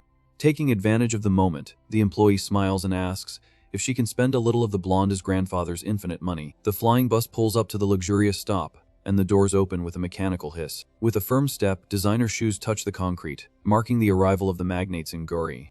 Determined, the cadet tells her assistant to lead the way straight to the Flame Boutique, without wasting time on sightseeing. In the shadows of an alley, the protagonist observes the intense movement of wealthy adventurers, wondering what the heck attracts so many fancy people to this dangerous city. Analyzing the photo of the ghost for coat, the red-haired mage suggested, the kid agrees that the long design is the perfect substitute for Master Tang's robe. Pushing the door of the Flame Boutique, the bell rings, catching the attention of the store's customers. Immediately, the blonde heiress and her assistant turn their heads, annoyed by the entrance of a disheveled customer into a luxury place. Ignoring the dust, the red-haired mage working there welcomes the boy with a huge grin, thanking him for visiting. Suddenly, the woman throws her arms up and drops a hint, pretending not to know her savior well. Confused by the act, he tries to remember what happened last month and whispers, asking if she hit her head. With a mischievous smile, the redhead explains that helping at the store is her main job, and that monster hunting is just a side jig to earn extra cash and pay rent. Cutting to the orphanage sponsored by the old man from the pharmacy, the place seems much more lively thanks to the absurd sales of the new potion. In a dark hallway at the back of the building, a hidden staircase leads down to the secret basement. At the end of the path, the basement has been transformed into a huge laboratory where our MC is working like a madman. With the palm of his hand glowing with green energy, the poisonous art fuses normal herbs into a pure healing liquid. Panting and sweaty, he smiles with satisfaction after finishing the perfect conversion of the toxin, feeling his mana control is much sharper. Putting his phone to his ear, he answers the call from the old man at the pharmacy while wiping sweat from his forehead. Full of pride, the kid announces that the huge batch of undiluted solution is ready to be bottled. Over at the pharmacy, the old man sighs in relief at the speed and informs him that the old stock ran out yesterday due to the crazy sales success. On the ground floor, the pharmacy looks like a war zone, with adventurers yelling and pushing each other in line for the antidote. A hurried big guy tells his crew to buy the maximum limit possible, stocking up before the price goes up. With a calculating smile, the old pharmacist says on the phone that he's cut the quota to 2 bottles per person to contain the madness. Aware of the Empire's scammers, the owner asks worriedly if the kid isn't afraid the competition will steal the formula and create a cheaper, fake potion. Calm as water, our MC screws the cap on a finished vial and says he couldn't care less. He explains that without using the absurd control of the spiritual art of poison, the mixture becomes lethal, so it's mathematically impossible to copy the product, unless the guy is also a demon. Relieved that the monopoly is guaranteed, the old man from the pharmacy says he'll hold down the fort by controlling sales, and tells him to send the bottles down quickly. Hanging up the phone, the boy sighs in frustration, because bottling the solution takes much longer than performing the magic itself. Far away in the dark corridors of the basement, 2 little kids from the orphanage approach the locked door of the forging and fabrication room. With wide eyes, the little boy says the folks upstairs swear a bizarre ghost haunts that basement full of boxes. Swallowing his fear, the boy takes the lead, acting brave, and announces he's going to scare the intruding spirit out of their secret base. With a trembling hand, he turns the handle of the heavy metal door, and the creak echoes through the empty hallway. When the door finally opens, a green, toxic smoke billows out of the laboratory, revealing the macabre silhouette of our sweaty MC in the dark. With his eyes glowing a demonic purple due to the accumulated energy, the boy says, in a bizarre, hoarse voice. Terrified, the 2 children let out a piercing scream, falling to the floor and yelling like crazy as they flee from the stinky ghost. Running up the stairs, the orphans cry in terror, spreading the word to everyone that the evil spirit lives in the basement. Sighing in exhaustion, our MC grumbles, annoyed by the nickname, Stinky Ghost, remembering he just hasn't had time to shower because of the absurd demand for potions. Sniffing his own sweaty shirt, he finally realizes he's a mess and needs to do something about his hygiene urgently. Soon after, at the guild, the chubby leader is nearly having a heart attack, remembering he has a hunting appointment and needs to leave as soon as possible, begging the kid to cover for his tardiness. Wearing a clean shirt, our MC knocks on an office door, and a female voice immediately says to come in. Walking inside, the suited woman with long legs and a professional posture asks if he is the famous Kim Tae-ju. Recognizing the boy, she strikes up a conversation, saying her father, the pharmacy owner, mentioned the new, multi-million-dollar partnership between them. Surprised by the family connection, the kid extends his hand in a polite greeting, feeling that business will go smoothly. With a gentle smile, the woman named Baek Seo, Yeon, who helps take care of the orphanage, returns the handshake, thanking him for his hard work. Running a hand over her neck, she laughs a bit awkwardly, saying the younger children wouldn't stop screaming about a boogeyman in the basement. So she came down to see for herself if everything was okay. Cutting to the real objective, she pushes a heavy wooden box with the MX Workshop, melee weapons, written on it, revealing the package he was expecting. The kid's eyes light up as he reads the label, and he thanks her immensely, saying the blades arrived at the perfect moment. With a mischievous smile, the boss's daughter covers her nose and jokes that he should probably hit the showers before opening the box. Terribly embarrassed, the boy makes a quick exit, waving as the children in the hallway still run from him, calling him a monster. Alone in his room, he tears the tape off the box with his teeth, focused on the masterpiece that cost a violent amount of money to order. Lifting the lid, he comes face to face with 100 perfect daggers, lined up and gleaming, and finds a small pink note taped to the wood. Reading the cheesy message, the bald blacksmith notes, complete with a little heart, that he sent the prototype blades for him to test and request adjustments if needed. With a vein popping in his forehead from anger, our MC crumbles the paper, fuming at the bizarre flirting and the bald guy's habit of calling him sweetheart. Crumpling the note into a ball and throwing it against the wall, the boy grumbles, pleading for this ridiculous joke to end for good. Taking a deep breath to forget the pickup line, he focuses on the weapon and lifts one of the willow leaf daggers, feeling the weight of the metal. Sliding his finger along the blade's edge, a clean cut proves that the piece's cutting edge is monstrously lethal. Tossing the small knife into the air, he spins the weapon with mastery, testing its perfect balance. Wielding the dagger firmly, our MC smiles confidently and decides there's nothing to adjust, as the weapon is the ideal size and shape he needs to send any orc to heck. Dressed in clean clothes, he remembers the red-haired mage who offered to pay for the extra daggers with a huge discount in exchange for the miracle in the forest. Putting the blades away, he realizes he's extremely late for his meeting with the guild chief and needs to fly to the Rendezvous. A short time later, on the mountainous border of Jirisan, the air is tense, and the sound of beasts echoes in the distance.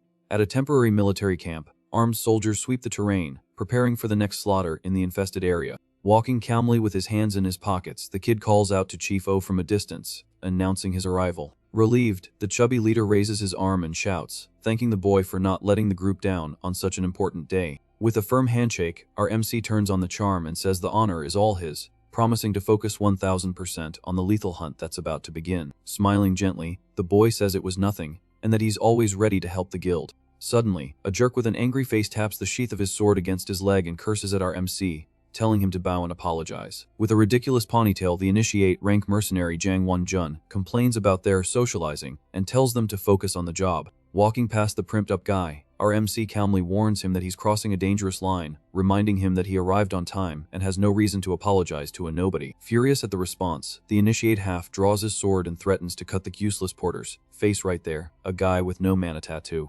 Sighing with boredom, our boy focuses a green aura in his left eye, trying to control the absurd urge to rip the clown's head off. Desperate, the chubby chief whispers in our MC's ear, begging him to swallow his pride because the contract cancellation fee is too heavy for the guild to pay. Closing his eyes, the kid backs down and mutters a dry apology, accepting the insult for the old leader's sake. Thinking he won the exchange, the warrior sheathes his sword, telling everyone to get a move on and warning the boy to consider his life a stroke of pure luck. Climbing the mountain, the group advances through the forest, and the chief apologizes profusely to the boy for the humiliation, while the hunters in front grumble, telling the porters to hurry up. Analyzing the team from a distance, our MC notices the lack of people and asks in surprise why there are only 7 guys on a high-risk expedition. Shocked, the leader confirms the craziness, saying that with the anti-mosquito potions on the market, people cut half the support staff to save money on the final loot. Annoyed, the idiotic swordsman overhears the conversation and comes back to curse him out again, questioning if the trash porter is in such a hurry to perish. Trembling with anger, the coward growls that our MC has no right to question the group's tactics. With his eyes completely darkened by murderous intent, the kid glares at the human garbage and throws it in his face that everyone there has 1 foot in the grave. Drawing his sword completely this time, the swordsman warns that he's going to end the boy right there, and no one will care about a dead porter. In the middle of the confusion, the team captain, named Kwon Dong Suk, raises his hand and tells the warrior to calm down, asking who would carry the heavy load if he took out the kid. With a malicious smile, the captain laughs at the boy's audacity and comments that Guri's porters have been getting too lazy lately. Running his hand over his sword, the idiot backs off, laughing, and promises that if our MC tries to run, he'll slice him up without mercy. With his anger at its limit, the boy mentally questions if he should just snap everyone's neck right there to rid the forest of scum. But seeing the mountain landscape, he relaxes his fist as the captain orders the group to drink the so-called anti-mosquito potion and march on. Relieved, the chief whispers an apology to the boy, thanking him for his infinite patience. The story shows that the Jirisan region is infested with giant blade-toothed weasels, and it used to require dozens of mages just to contain the mosquitoes around their nest. With our MC's vials, the chubby leader says the fear has greatly diminished, allowing for smaller teams and more profit. Smiling, the kid replies that the invention is wonderful, feeling proud of the power that changed the entire hunting economy. Deep down, he remembers the red-haired mage who lost her boyfriend on a mission just like this one because of the insects. Tipping his own vial to his lips, he pretends to drink but knows that the real change his power brought wasn't just saving weak lives. Watching the backs of the idiots laughing up ahead, our MC's murderous intent leaks out uncontrollably, darkening the air. Feeling his own blood boil, he wonders if he should just annihilate the entire team and leave no witnesses. The truth is, Master Tang's soul didn't just change the boy's body, it also infected his mind with the morals of the martial world. Thanks to the inherited poisonous heart, the boy's passive nature died, and now his primary instinct demands he eliminate any trash that disrespects his strength. In the memories of the shared soul, the toxic heart of the poisoned demon pulses with pure warrior pride. Falling from the sky like a black lightning bolt, Master Tang destroys enemies with a single move, showing how the ancient world worked. Back in reality, our MC ignores his own bloodlust and tells the chief to stick close to him during the hunt to avoid accidental demise. Lacking patience for the team's antics, the boy warns in a somber tone that he's not joking, and the chief swallows hard, feeling the atmosphere grow heavy. From behind the trees, he had already sensed a monstrous, murderous aura focused entirely on the arrogant expedition. Cutting to the past in the Murim, the Juge clan burns in orange flames in a total massacre. The poison demon walks through the burning ruins, leaving a trail of absolute destruction. Completely broken, the family's patriarch kneels, coughing up blood, and stares at the master of blades with pure terror. Desperate, the old man cries with hatred, asking what kind of madness possessed Tang Gun, act to exterminate an allied clan of good. Laughing in the darkness, Tang throws a blood-soaked cloth in the old man's face and asks who the real demon in the story is. Floating in the midst of the chaos, surrounded by purple magic swords, the poison master accuses the family of secretly allying with the demonic cult. Shocked by the slander, the patriarch denies everything, yelling that the 5 great families would never commit such a betrayal. Extending his hand in disgust, Tang calls the old man a coward, saying that scum always cries and lies before they meet their end. Trembling from head to toe, the old man sees his end coming as the master focuses lethal energy in the palm of his hand. Kicking the rival leader's severed head, Tang asks in a cold tone if the old man doesn't want to say to his dear little boy. The memory explains that the patriarch's son was slaughtering innocents to create blood pills, and the father was covering up the macabre scheme in the name of peace. Staring into the dead eyes of the enemy, the poison demon questions if the human garbage still thinks it's all a lie. With disgust, he vows that he hates cowards who use innocence as human shields to save their own rotten skin. Crying like a baby, the old man begs for mercy, promising to reveal all the secrets of the dark cult in exchange for his life. Raising his hand and activating the phantom blades, the master cuts him off, saying that thousands of righteous warriors perished because of this corruption. Focusing his pure white pupils of power, he delivers the final sentence, telling the scum to vanish from existence. In a violent flash, the energy destroys the old man's body, and Tang promises that he'll soon send the cult leader himself to meet his maker. Surrounded by magic swords and fire, the demon seals his own legend, punishing villains without trial or delay. Cutting back to Earth, the idiotic hunters take down a mutant weasel and joke about how ridiculously easy the hunt was, thanks to the antidote. The ponytail warrior admires an energy crystal and laughs, calling the porters useless cowards who are good for nothing but carrying weight. Swallowing his pride, the chief bows his head, apologizing for his clumsiness and pretending he's fine, while our MC just watches the show. Wiping his face, the boy grumbles that everyone there is going to perish in a matter of minutes anyway, so it's not worth wasting poison on trash. Smiling at the ground, he decides he won't use his powers to save anyone on that team, ensuring their ignorance will cost them dearly. Back at the front, the 2 hunters celebrate their first victory, thinking they're the kings of the mountain and laughing at the danger. Squinting, the boy raises his head and mentally warns that this is when the real fight is about to begin. The sound of heavy brush breaking echoes from the shadows, cutting off the idiotic group's laughter. Without wasting time, our MC grabs the chief's arm and tells him to stick to his back if he wants to get back to Guri alive. A bizarre wolf with red fur and eyes glowing with fury leaps from the treetops, crushing the ground. The roar tears through the silence, confirming that the hunter has become the hunted in Jurison's worst nightmare. Completely in shock, the head porter stutters, paralyzed, staring at the giant snout of the crimson beast. Terrified, the ponytail swordsman shouts, asking where the hell a monster of this level came from. Keeping his cool, our MC tells the chief to relax, that they're both safe behind the front line. In a flash of knowledge, the kid recognizes the red-furred wolf and knows it's not a creature for a novice to kill. But the real disaster strikes when a second wolf steps into the clearing, proving the rule that these demons always hunt in pairs. Breaking out in a cold sweat, the idiotic warrior shouts to his partner, warning of the double attack that has cut off their escape routes. Trying to play the hero, the group's mage fires a water beam, screaming to kill the beast quickly. The wolf dodges with the agility of lightning, shattering the magic spell and lunging straight for the captain's neck. Terrified, the swordsman screams in fear and asks the leader for orders as he retreats like a coward. With a heady leap, the beast lands near the useless swordsman, preparing the final pounce against the unprepared team. Trembling with fear, the ponytail idiot panics and yells to the mage that they're screwed, because two of them showed up. Staring into nothing, the captain smiles maliciously and suggests they use the porters as bait to escape unharmed. Desperate, the head porter grabs the boy's clothes, begging him to work a miracle like last time because the situation is out of control. Without even blinking, our MC pulls one of the willow leaf daggers from his waist and says he'll show them how the dirty work is done. Concentrating his poisonous aura, he throws the blade with absurd speed, activating the single flash. Cutting through the wind, the green knife flies straight between the eyes of the cowardly warrior who was about to sacrifice the innocents. With a dry impact, the dagger pierces the ponytail swordsman's skull, blowing his head apart in the middle of the forest. The explosion of green energy shoots into the sky, tearing through the trees and leaving the entire team in shock. The sound of the boom echoes through the mountain, startling the birds in the region. Completely lost, the chubby chief stammers, asking what the heck just happened in front of him. Cold and calculating, the boy calmly explains that one of the heroes ran off, leaving the team to perish, and the other coward wanted to use the weak as a human shield. Enveloped in a deadly aura, he states that he hates that kind of trash more than any monster. On the ground, the other warrior screams in pain, clutching his head after the green explosion ripped his ear off. Bleeding and dizzy, his eyes widen as the smoke clears and he sees the real carnage. The gigantic wolf is lying on the ground with its head pierced, blood seeping into the earth, proving the dagger went through the swordsman and the beast in one shot. Trembling like a leaf, the head porter tries to process the scene and asks if the kid took out the abomination in a single blow. Staring at its partner's corpse, the second red wolf seethes with hatred, baring its sharp teeth. Stomping in front of the beast, our MC tells the creature to shut up and calm down.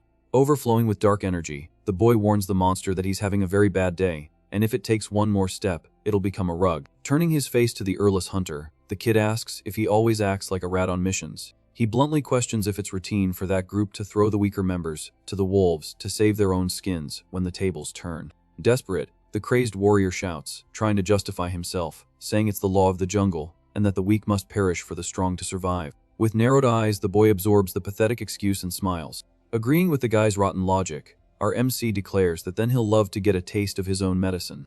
With a superhuman leap, the kid jumps behind the furious beast, leaving the two face to face. Landing on a high rock, he tells the surviving wolf to attack the remaining warriors. Confused, the earless guy doesn't understand the macabre move. Relaxed on the rock, our MC explains that he already took care of the pack leader, and now it's a fair fight between the beast and the brave warriors. Furious, the idiotic warrior grabs his sword and curses at the kid, asking what kind of crap he thinks he's pulling, thinking he can mess with the awakened. Losing patience, he turns to the group's mage, telling her to attack as well, swearing the two of them can handle the beast easily. Screaming in rage, the earless warrior raises his sword, promising to cut the kid to pieces right after. In that same second, the wolf attacks and tears the other mage in half, sending blood flying everywhere. Indifferent to the massacre, the boy recalls their agreement and says that since the warrior loves the law of the strongest, he has nothing to complain about. He returns the mockery, asking where all that confidence went from when they were hunting weak weasels. The wolf lets out a blood-curdling roar, focused on its next target. With a cold wave, the kid tells the hunter to fight for his own life. In absolute shock, the coward lowers his sword, realizing he's become beast fodder. Sweating bullets, the warrior glares at the boy and growls, asking if he really thinks he'll get what he wants. Boiling with hatred, the monster scrapes its claws on the ground, ready to tear apart its last target. Trying to be clever, the warrior tells the entire team to split up and run in different directions, betting on luck. As soon as he turns his back, the guy's eyes widen as he feels an absurd pain. In a perfect pounce, the wolf's fangs sink into the hunter's leg, throwing him to the ground like a rag doll. Bleeding on the dirt, the guy clutches his destroyed leg and cries in pain, cursing the kid. Suddenly, his vision goes dark and the monstrous wolf is on top of him, ready for dinner. With nothing left to do, the useless warrior screams for the porters, begging for help in his last second of life. Trying to save himself, the guy grabs the injured mage and throws her in front of the beast's jaws. In total shock, the girl sees certain doom coming with sharp teeth. With a sound of breaking bones, the wolf crushes and tears the swordswoman into two pieces, finishing the cowardly job. Drooling blood, the monster steps over the corpses and looks for its next meal. Its red eyes glow, focusing directly on the pair left at the edge of the cliff. Growling, the beast walks slowly, salivating towards the chief and our MC. Trembling with fear, the old porter stammers a warning that the red devil is coming for them. Sighing with pure boredom, the boy tells the beast that if it had just left, it would have lived to tell the tale. Getting up from the rock, he ignites his toxic aura, annoyed, and states that the monster got too bold, just because it killed some weak trash and forgot who's in charge. With a snap, the kid disappears from the rock, shattering it with the force of his push off. Flying straight at the beast's face, he pulls back his arm and tells the wolf the games are over, and it's time to perish. Concentrating pure energy in his hands, he launches the double poisonous blood palm straight at the beast's snout. The greenish impact explodes with devastating force, sending the beast flying into the air in a whirlwind of deadly energy. The shockwave rises, tearing through the clouds and shattering all the trees around, confirming the wolf's instant demise. Shocked, the head porter can't believe the monstrous strength of the boy he thought was just another weak novice from the city. Putting the pieces together, the chief remembers the orc slaughter and finally realizes it was the kid who annihilated everything, not the mage that time. Sighing in relief, our MC stretches his body and says it felt great to stretch his legs after being cooped up in the lab making potions for days. Walking over to the old man on the ground, he asks if everything's okay. Trembling, the chief begs for his life, thinking the boy is going to eliminate the only witness. Laughing in his face, our MC scratches his head and asks why on earth he would off the only decent guy in the group. Extending a hand, he tells the old man to get up and checks if he's hurt. Relieved, he confirms the chief is in one piece and takes the opportunity to ask for a small favor. With his eyes glowing red in the midst of the blood, the boy asks in a macabre tone to keep everything that happened on the mountain today a total secret. Understanding the threat, the old man agrees, nodding his head and repeating that he saw absolutely nothing in the forest and has amnesia. Thanking him for the partnership, the kid suggests they get out of there quickly before more unwanted visitors arrive. Staring at the bodies of the fallen warriors, he thinks, cold and calculating, that the other monsters in the forest will clean up the mess by eating the remains. Adjusting his backpack, he admits to himself that he didn't kill the guys directly, but he threw them to the wolves, and doesn't feel a shred of guilt for their passing. To him, it doesn't matter if he thinks like the poison demon or the young Kim Tae-yu. The conclusion is the same human trash that uses the weaker as shields doesn't deserve mercy. Back in Guri, the skyscrapers of the YJ Pharmacy headquarters gleam at night as business booms. In the hallway of a luxurious floor, the camera shows the plaque of a meeting room where things are about to heat up. With a violent punch on the table, revolt explodes in the meeting room, where one of the bosses shouts indignantly that sales have dropped by half. On the screen, the reason for the loss is plastered on the newspaper, revealing the absolute success of the anti-mosquito antidote invented by Kim Tae-ju. Mad with rage, the red-jacketed executive bellows that they should have crushed that little corner shop a long time ago. Without losing his composure, the bearded man in a suit retorts, reminding them that they control 70% of the Guri market, and only Bex escapes their monopoly. Furious, the guy in the jacket grumbles that the darn autonomous committee protects the old man from the pharmacy, just because he supports a bunch of useless orphans. In a mocking tone, the Hothed calls the bearded man clueless for not realizing the gravity of the situation. To end the shouting, the CEO of YJ Pharmacy claps his hands, getting their attention and telling everyone to calm down. With a cynical smile, the platinum-haired man suggests they stop beating around the bush, and just admit that his company failed miserably to copy the formula. With no way out, the other two bosses lower their heads and admit that their labs also couldn't recreate the magic remedy. Trying to maintain his composure, the bearded man guarantees that cracking the recipe is just a matter of time. Banging the table again, the Hothed yells that the problem is now, and that everyone will go bankrupt if they just sit around and wait. Faced with desperation, the platinum-haired man agrees that the committee is a pain in the neck, but declares they'll solve this the usual mob-style way. Excited by the idea, the red-jacketed guy cracks a wicked smile and asks if the CEO has finished his investigation into the inventor. Quickly, the platinum-haired man presses a button on the table and tells his colleagues to look at the big screen. Soon our MC's complete file appears, revealing he is 29 years old and the eldest son of General Kim of Paju. Shocked by the information, the bearded man leans back and questions if targeting the son of a military master wouldn't be asking for trouble. With a smirk, the platinum-haired man waves his hands and says that's just the tip of the iceberg and the real story is much better. On the screen, the family's dirty laundry appears, showing that the boy was born without mana, was kicked out of his home, and his new Japanese stepmother wants him gone. At the irony of it all, the red-jacketed guy bursts out laughing, realizing the kid has no one to defend him. Crossing his fingers, the CEO reveals the plan to approach our MC first and offer a fortune to steal the distribution rights. With a sadistic look, he warns that if the boy refuses the $1 million proposal, the guild will simply do the usual dirty work and erase the kid. Far from the city, the scene cuts to the imposing Jurison Monster Defense military base, bathed in sunlight. At the command room door, someone knocks lightly, and the general's voice says to enter. Before his boss, a lieutenant salutes and confirms he got the secret information directly from the autonomous committee. Quickly, the soldier hands over a black folder full of confidential documents about the antidote. Focused on the report, Commander O discovers that the creator of the cure is the rejected son of General Kim, and that he was discharged from the army. Thoughtfully, the veteran remembers that the Empire forbade military interference in Guri, but using the father's connection with his ex-soldier son could be the perfect loophole. Tapping his fingers on the table, the commander plans to use the potions to start a massive hunt before the next monster horde attacks. With a confident smile, the military master concludes that the family would never completely cut ties, and that getting the remedy will be a piece of cake. Immediately, he orders his subordinates to contact the Paju lands, demanding to speak directly with our boy's father. Hundreds of kilometers away, the phone is slammed down inside the luxurious office of the protagonist's father. Visibly annoyed by the news, the general grumbles that even a useless worm can struggle before it perishes. Laughing at the situation, the Japanese stepmother fans herself and asks how her 6 stepson learned to make magic potions. Feigning concern, the shrew picks up her phone and says she'll buy tickets to Guri, as the kid might get scammed for having too much money. Tired of his wife's manipulations, the father turns his head and simply tells her to leave the boy alone once and for all. Confused by the response, the Viper asks why, and her husband reminds her that they already erased the kid from the family register. With a fake smile, the woman insists that papers don't erase blood ties and that they have a moral duty to help the poor thing. Walking to the desk, she provokes her husband, who loses his patience and tells her to stop the act, reminding her of the assassination attempt. Gripping the arm of the chair, the shrew coldly guarantees that there's no evidence left against them, since the entire platoon became monster food. Changing tactics, the woman finally snaps and screams, telling the general to call his son and close the deal with the military in exchange for a promotion. Shamelessly, the stepmother throws it in his face that her father's Japanese empire won't support their failing lands forever and demands he think about the future of their legitimate children. Completely cornered, the general clenches his hands tightly, trying to contain the rage of his own powerlessness. Fed up, he tells his wife to go there herself and beg for the potion. Staring at the woman with disgust, the father makes it clear that he won't lift a finger to talk to the reject. Faced with the firm refusal, the Viper grinds her teeth and lets out a muffled scream of pure hatred. Not taking no for an answer, the stepmother declares she'll do things her own way if her husband wants to be proud. With a thunderous slam, the office door is shut, marking the villain's furious exit. Alone in the room, the general relaxes his heavy shoulders and leans back in his leather chair. Staring at the ceiling, the trash father thinks aloud, confessing he was absolutely sure the boy had already perished in the woods.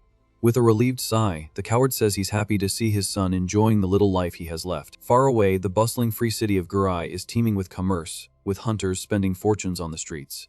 Right in the center, the glass facade of the luxurious Flame Boutique catches the attention of the region's wealthy. Inside, various noble clothes and elegant armors hang on designer racks.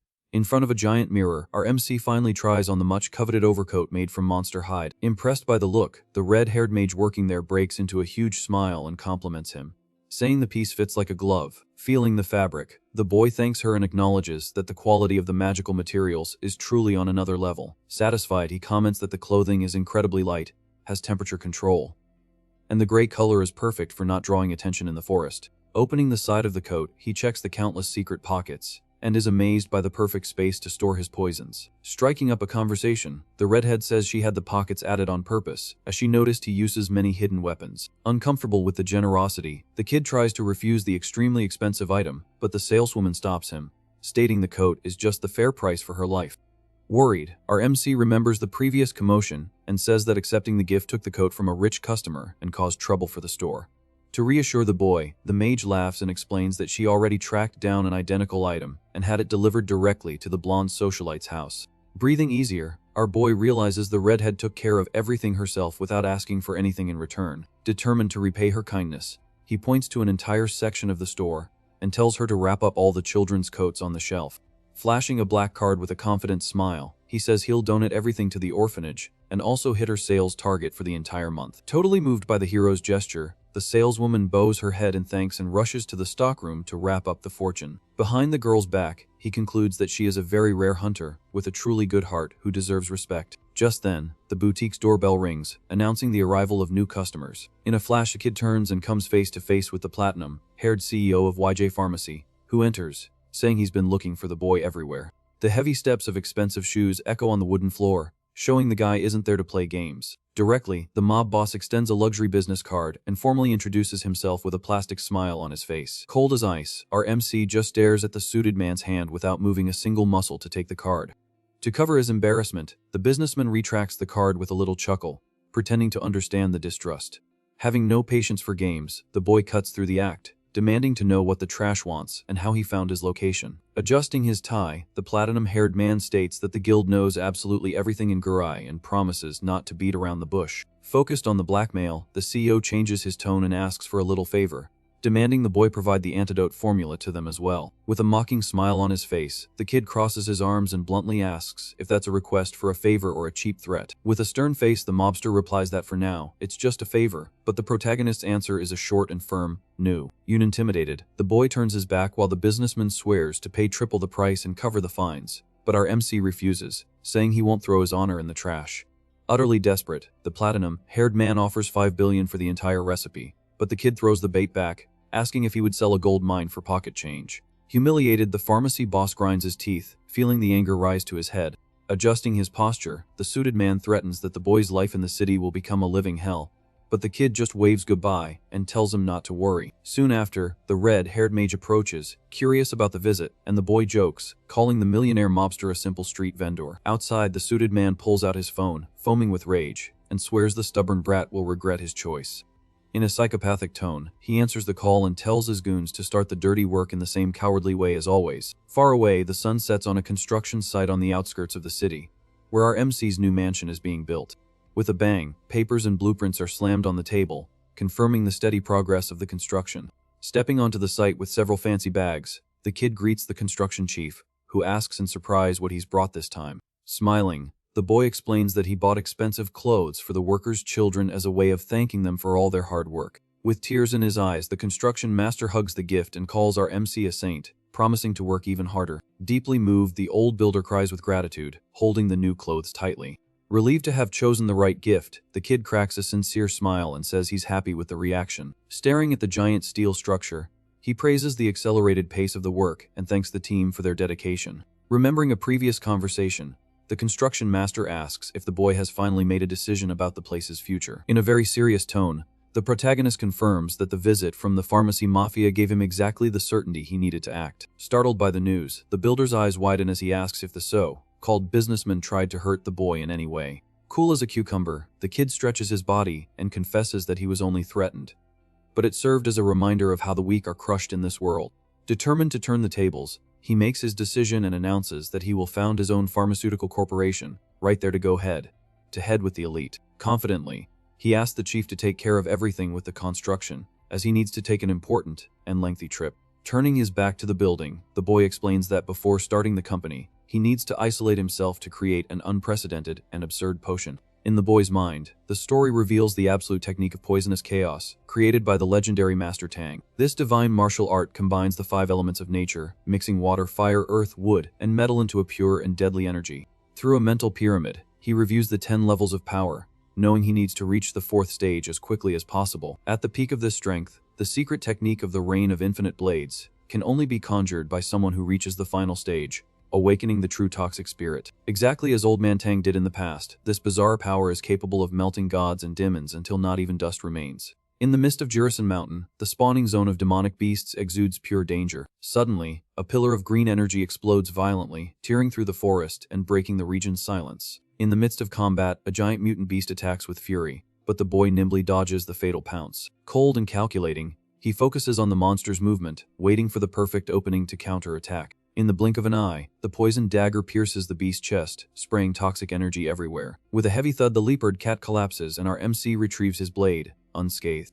Wiping his forehead, he takes a deep breath and grumbles that the creature was the size of a real tiger. Analyzing the corpse, he notes that the beast's hide was so tough that normal blows barely left scratches. Frustrated with his own performance, the kid clenches his fists and admits that being only at the 3rd stage is still too humiliating. To speed up his brutal training, he rips out the beast's poison gland and smiles upon seeing the absurd size of the core. Straight to the point, he absorbs the raw toxin, knowing that with the legendary master's experience, evolution is pure math. Leaving the carcass behind, our MC guarantees that his power will explode as long as he continues to devour new poisons. At that moment, his eyes glow an intense green, showing that his once fragile body has finally adapted to magic. Fully focused, he reveals that the true objective of this trip is to hunt the extremely rare poisonous water deer to make the great leap. Suddenly, he slaps his own forehead and runs back into the woods, remembering he needs to collect the precious daggers he threw. With brute force, he pulls the small knife stuck in the beast's bone and cleans the blood on the grass. Camouflaged in the forest, the famous water deer appears, grazing peacefully, unaware of the danger. This bizarre creature has 2 strange humps on its back that look like sacks filled with toxic liquid. Without any pity, the boy moves like a shadow, closing the distance in a single deadly leap. From the lethal cut, The creature falls instantly, causing the humps to burst with absurd pressure.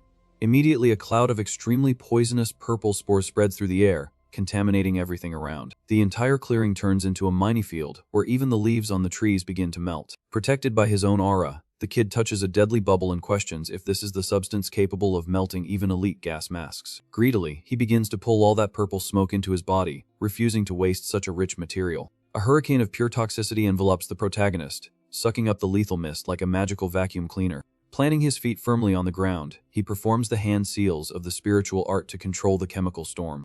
With clenched teeth and an aggressive expression, he commands his own brain to focus to the max to avoid being poisoned. In the center of his chest, a sphere of green energy begins to condense, merging the deer's strength with his own mana. In an explosive move, he pushes the ball of power directly into his own heart, forcing absolute absorption. Overflowing with a blinding emerald light, he begins the final process, transforming the poison into raw strength in his veins. In a lotus position, the warrior's silhouette floats as the energies fight for dominance within the core. Slowly, the boy opens his glowing eyes and wonders how many hours he spent meditating to clear all the air in the forest. Exhausted by the insane amount of magic, he calms his aura and smiles, knowing that now, creating a potion against this poison will be child's play.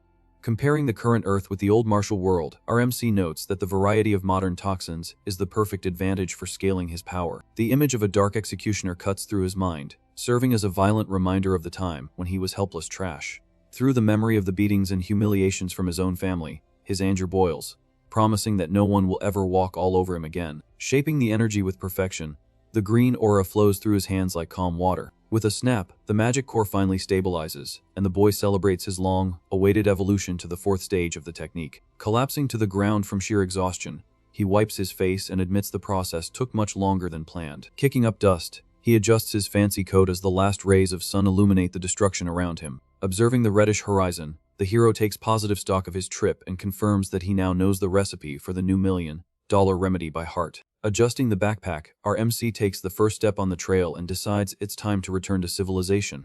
Walking towards the city, he confesses a hint of anxiety, fearing what the pharmacy mafia might have done during his absence. The story advances to the dead of night and shows the dark facade of Old Man Bike's drugstore in Guri. A mysterious hand reaches for the doorknob of the empty shop, suggesting that trouble has finally arrived. Back at the pharmacy with a giant backpack, our boy asks if Old Man Bake is okay. Facing the completely empty shelves, he cheerfully comments that business must be booming. Surprised by the visit, the old owner confesses he was super worried, as our MC had been gone for almost half a month. Relieved by his return, the chief daughter welcomes the kid on the spot. After apologizing for turning off his phone to train, the protagonist quickly notices the heavy atmosphere and asks what went wrong. In a disheartened tone, the pharmacist explains that the big corporations cut off their supply of all other medicines. Making matters worse, the old man reveals that the autonomous committee demanded the antidote's ingredient list, claiming to be investigating side effects. Immediately it clicks, and our hero deduces this is the work of the platinum-haired suit from YJ Pharmacy. Without beating around the bush, the old man says this is the dirty way the villain usually operates, using his influence on the committee. Focused on the consequences, the kid questions what the worst-case scenario is and figures they could be banned from selling the antidote. Annoyed with the situation, the boy realizes that even the Empire's inspectors are turning a blind eye to this blatant corruption. With his eyes glowing with energy, our MC mutters that the actions of human trash always follow the same cowardly pattern. Determined not to back down, he informs the old man that they will strike first and show them what a real threat is. Confused by the boy's audacity, the shop owner's eyes widen, not understanding the suicidal plan. With a calculating smile, the kid says to close the drugstore doors, claiming that if the medicine is harmful, then they won't sell another drop. Far from the shop, the scene cuts to the orphanage run by the old man during a quiet night. In the yard, a giant piece of meat roasts over a fire while the kids have a party. Around the table, the children eat until they're stuffed, enjoying a luxurious feast. Not missing the chance, our hero takes a bite of the meat to taste it. Suddenly, his eyes light up in pure shock, feeling the absurd taste melt in his mouth. Fascinated by the quality, he shouts with joy, realizing the poisonous deer meat is a true culinary masterpiece. In the boy's memories, the story tells that this specific creature has the most delicious meat in the entire empire. However, since no one could remove the lethal toxin, the delicacy became an exclusive monopoly of the imperial family. Very proud of his own genius, the kid praises himself for focusing on the deer's antidote right away. Initially, his idea was just to create a cure to save civilians during the feared monster invasions. Seeing the children's joy, the boy considers starting to sell purified meat on the market as well. Focused on the future, he thinks about supplying the delicacy to the emperor and maybe getting an audience with the great sword master. Coughing to get his attention, The old pharmacy owner breaks the boy's daydream. Sincerely grateful, the old man thanks him for the luxurious meal the kid brought for the orphans. With his eyes glued to the small bottle, the pharmacist admits he's impressed by our MC's ability to cure such a deadly poison. Worried about the strike, the old man questions if it's really safe to keep the shop closed without giving any explanation to the public. Without letting go of his piece of meat, the boy just asks the old man to trust the plan and wait for the chaos to unfold. With a malicious smile, the kid throws out the bait, asking who will really be in trouble if the antidote disappears from the shelves. The next day, the front of the drugstore is crowded with angry hunters, facing the lowered iron shutters. At the top of his lungs, an armored mercenary bellows indignantly that it's been 5 days since they've been able to buy potions to work. In the crowd, rumors fly about the corrupt pressure from the autonomous committee to steal the formula. Annoyed, an adventurer defends old man back, guaranteeing he's drunk all his remedies and never had any side effects. Suddenly, an authoritative shout cuts through the confusion, getting the attention of all the troublemakers. With his hand on his sword hilt, a man in a black overcoat approaches, telling the crowd to shut up. Revealing his face, Master Li Zhong, Hack coldly warns that he won't tolerate a mess on his commercial street. In whispers, the hunters find the militia captain's presence strange, suspecting his involvement with the mafia. Maintaining his official posture, the Lord decrees that the sales ban was a direct order from the committee until the analysis is complete. Seething with anger, the armored warrior refutes the lie, asking how they are supposed to hunt in the forest without protection. Supported by the crowd, the mercenary throws it in the master's face that it's easy to ban the remedy when you're strong enough to ignore the poison. Challenged in public, the Lord gives a sadistic smile, his eyes shining with pure danger. With his hand on his sword blade, the suited master asks, since when human trash has permission to bark at him. Ignoring the threat, the Lord tells everyone to disappear, grumbling that he's only putting up with this because of the darn voting rule. Even though he's terrified, the armored mercenary refuses to budge from the front of the shop. Overcome by fury, the master focuses on the rebel and asks if his order sounded like some kind of joke. Terrified by the murderous intent, the adventurer stammers an apology and runs down the street. With a bored sigh, the Lord sheathes his weapon and grumbles about how annoying it is to deal with rebellious peasants. In his mind, his real hatred is directed at the platinum-haired man from YJ Pharmacy, vowing to make him pay dearly for being manipulated into doing this dirty work. Comfortably seated in the leather seat of his luxury car, the Lord's phone rings, and he answers with irony. On the other end of the line, the platinum-haired CEO lays it on thick, praising the master's efficiency in silencing the street dogs. Sitting in the dark, the mobster scoffs, reminding him that even though he's a powerful lord, he still has to follow the committee's majority rule. Full of swagger, the platinum-haired man announces that the next phase of the plan has already begun and that everything will be resolved soon. Confident of victory, he promises a hefty reward, betting that the boycott won't last a week. Cutting to the military base, Commander Oh-jin Hang waits anxiously in his luxurious office. Facing our protagonist, the general asks in surprise if the multi-million-dollar proposal is really serious. Straight to the point, the kid smiles and vows to supply 1 million potions to the army, totaling a whopping 50 billion won. Completely shocked by the numbers, the bearded commander falls silent, processing the information. Through the general's shining eyes, greed overflows as he thinks about the absurd amount of money. Sweating bullets, the boy's assistant fears the military man thinks the price of the potions is too high. Quite the contrary, the bearded man breaks into a dark smile, showing he is extremely satisfied with the move. Logically, the general realizes the price charged is incredibly low and wonders if the boy is even making a profit. Not missing the opportunity, the commander orders his subordinate to release the funds from the military reserve immediately. Between sips of tea, our MC accepts the down payment but adds that the negotiation has a bonus item. Placing a fancy dish on the table, the boy announces that he's starting his own company and brought a sample of his new invention. Without warning, he removes the silver lid, revealing a perfectly roasted and fragrant piece of meat. With an inviting smile, the kid offers the delicacy, asking the general to take the first bite. Confused by the scene, the military man stammers, not understanding what food has to do with the medicine business. Suspicious of the offer, the bearded man questions the menu, and our MC affirms that it's a special dish just for him. Surprised by the texture, the general praises the tender flavor, admitting he'd been avoiding barbecue for health reasons. Calmly, the boy suggests that the general present the meat to the emperor, revealing that it is the famous delicacy of the poisonous deer. Desperate at the revelation, the aide's eyes widen, remembering that this creature's meat is the rarest and most lethal meal in the entire world. With the cup in his hand, our MC listens as the general praises his youth and genius. In a very serious tone, the burly military man throws out the bait and invites the boy to re-enlist in the army. In the general's memories, the Jirisan defense base was always seen as a useless backwater. When he took command, the military man knew that any mistake there would cost him his head. However, with the arrival of the new potion, the bearded man finally sees a golden opportunity to turn the tables. In the middle of a loud laugh, the commander comments, impressed, on the creation of the water deer antidote. Suddenly, the aide enters the room, salutes, and informs him that the $1 million deposit has been made. With the newspaper in hand, the soldier confirms that the mess with the Pharmaceutical Association was the best possible advertisement. Satisfied with the news, the general tells his right-hand man to keep an eye on our boy and help him with whatever he needs. With a victorious smile, the big guy admits that the kid exceeded all the base's expectations. Outside the office, our MC sighs in relief for finally closing a deal with someone powerful. Inside, the aide calls his chief, his eyes shining with pure ambition. With his fists clenched, the military man tastes success knocking at his door. 990. In a euphoric embrace, the two celebrate the real chance of rising through the ranks to the imperial court. Through the base's corridors, the shout of "Long live Kim Tae-jo" echoes loudly, along with a scandalous laugh. Under the daylight, the new headquarters of the MC's company is already taking shape on the outskirts of Guri. Through the modern lobby, the construction of the pharmaceutical company is advancing at an impressive speed. Sitting in the temporary room, Old Man Bake praises the boy's hard and fast work. With the newspaper open, the kid breaks into a huge grin, seeing the news of his own antidote plastered on the front page. As expected, the leak of the partnership with the military sent the potion's popularity soaring. Straight to the point, our little hero announces that the $25 billion from the advance payment has already hit the account. Nervous with the paperwork, the old man cries with joy, remembering how the banks humiliated him in the past. Gently, the kid tells his partner to use the leftover money to take care of the children at the orphanage. Focused on the future, he confesses that managing a giant corporation alone is crazy, and he needs help. Face to face, the boy makes the official proposal for them to become full partners in the business.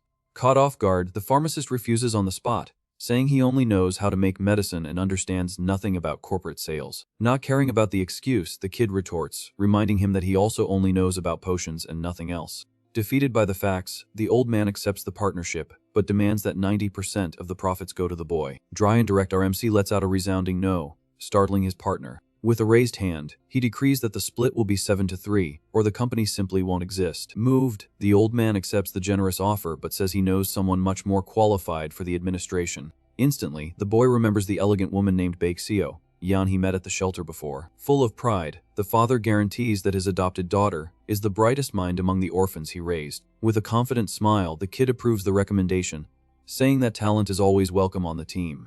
With a firm handshake, the $1 million partnership is successfully sealed. Excited about the paperwork, our MC asks them to register the company by combining the syllables of their names. Suddenly, the old man mentions he called an old acquaintance with powers to act as the boy's personal security. Confused by the sudden overprotection, our MC asks the reason for this luxury escort. Seriously, the old man reminds him that the mobster from YJ Pharmacy usually resorts to violence, and they need to counter with brute force. Finding the concern amusing, our MC assures him he can handle himself and tells him to put the security at the orphanage. Suspicious, the pharmacist insists, questioning what on earth the boy trusts so much to dismiss protection. Checking our MC's clean face, the old man remembers he doesn't have the awakened mark and is just an ordinary ex-soldier. For a brief moment, our boy's eye glows with a sinister green aura. In a calm but intimidating tone, he asks for a vote of confidence, leaving the old man sweating bullets. Pulling on his chick fur overcoat, the kid prepares for his next move. Before leaving through the door, the boy asks his partner to call for the promised escort immediately. Putting on his dark gloves, he says he needs to prove his own strength once and for all. With a boss's posture, he decrees that he's taking the security on a tough hunt right now. Far from the metropolis, the dense forest on the Jirisan border awaits the team's arrival. On the dirt trail, the boy walks side by side with the elite mercenary hired by the old man. Dumbfounded, the security guard recognizes our MC's coat and immediately deduces the piece costs more than $4 billion. Nervous about the absurd wealth, the warrior tries to be polite and calls the kid director. In a formal posture, the grayed-haired young man introduces himself as Baek Chang-hoon, an awakened swordsman of user rank. No nonsense, our MC tells the guy to relax and just call him older brother, to cut the tension. After the order, the security guard tells the boy to stay well behind him when the monsters finally appear. Faced with the chief's silence, the warrior apologizes, thinking he's offended the suit's pride. With a serene smile, the kid says he's more than used to people doubting his strength. Armed for the fight, our MC warns that they need to clear the area before continuing their small talk. Confused, the swordsman looks around, not understanding where the sudden danger is coming from. From the shadows of the bushes, dozens of red eyes glow, thirsty for fresh meat. In a panic, the guard recognizes the terrible storm weasels, ready for a deadly pounce. With wild roars, the entire pack leaps from the trees, aiming for the target's necks. Completely surrounded, death seems certain for the swordsman, who draws his blade in pure desperation. Sweating bullets, the young man curses his luck upon seeing the absurd number of monsters descending upon them. Unlike the security guard, our boy simply flexes his knees, focused on retaliation. Between the fingers of his glove, he fits dozens of nails forged from pure steel, ready for the massacre. From the secret pockets of his overcoat, he prepares the absolute martial art to annihilate the pack. Concentrating the lethal energy, his pupils glow with the fury and weight of the ancient poison demon. In an absurdly fast motion, he fires the rain of hidden blades, tearing through the wind. At the shout of the technique's activation, a gigantic explosion of purple energy engulfs the entire clearing. Completely in shock, the security guard lowers his sword and his eyes widen at the apocalyptic power. In mid-air, the mutant beasts are mercilessly pierced, turned into sieves before they even touch the ground. Even though they are lethal monsters, the force of the impact shatters the green horde as if they were harmless flies. With a look of absolute shock, the young man stammers in disbelief that the threat was literally erased from existence in a second. Dusting off his hands, the kid adjusts his expensive coat and acts as if it were just a light warm-up. Faced with the carnage, the boy sighs in frustration, immediately complaining about the bad luck of running into a pack of storm weasels. With no time for fuss, he explains that he couldn't use his main daggers because collecting them all afterward would be too much work. With his hands in his pockets, he looks at the shocked group and says that Old Man Bake would kill him if anyone got hurt. Focused on efficiency, our MC explains that he solved the problem by firing a shower of disposable hidden weapons from the Tang clan. In the midst of the destruction, the security guard swallows hard and calculates the absurd loss of those 200 weapons lost in the woods. Annoyed with the waste, the kid laments not having the 7th level of the spiritual art to make the blades fly back to his hand. Completely stunned, the swordsman questions if the boy is a disguised master who hides the magical tattoos on his face.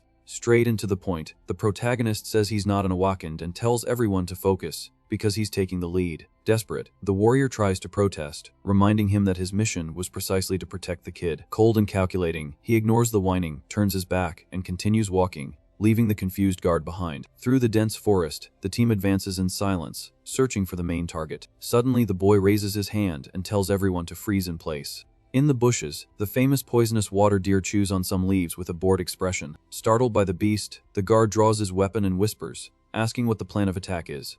Through the weapon's sight, he warns that the monster has noticed their presence, but is overconfident in its own toxic defense. Without delay, the boy orders the entire team to drink the antidote now to begin the hunt. Confused by the order, the group's eyes widen, and they point to their own chests in disbelief.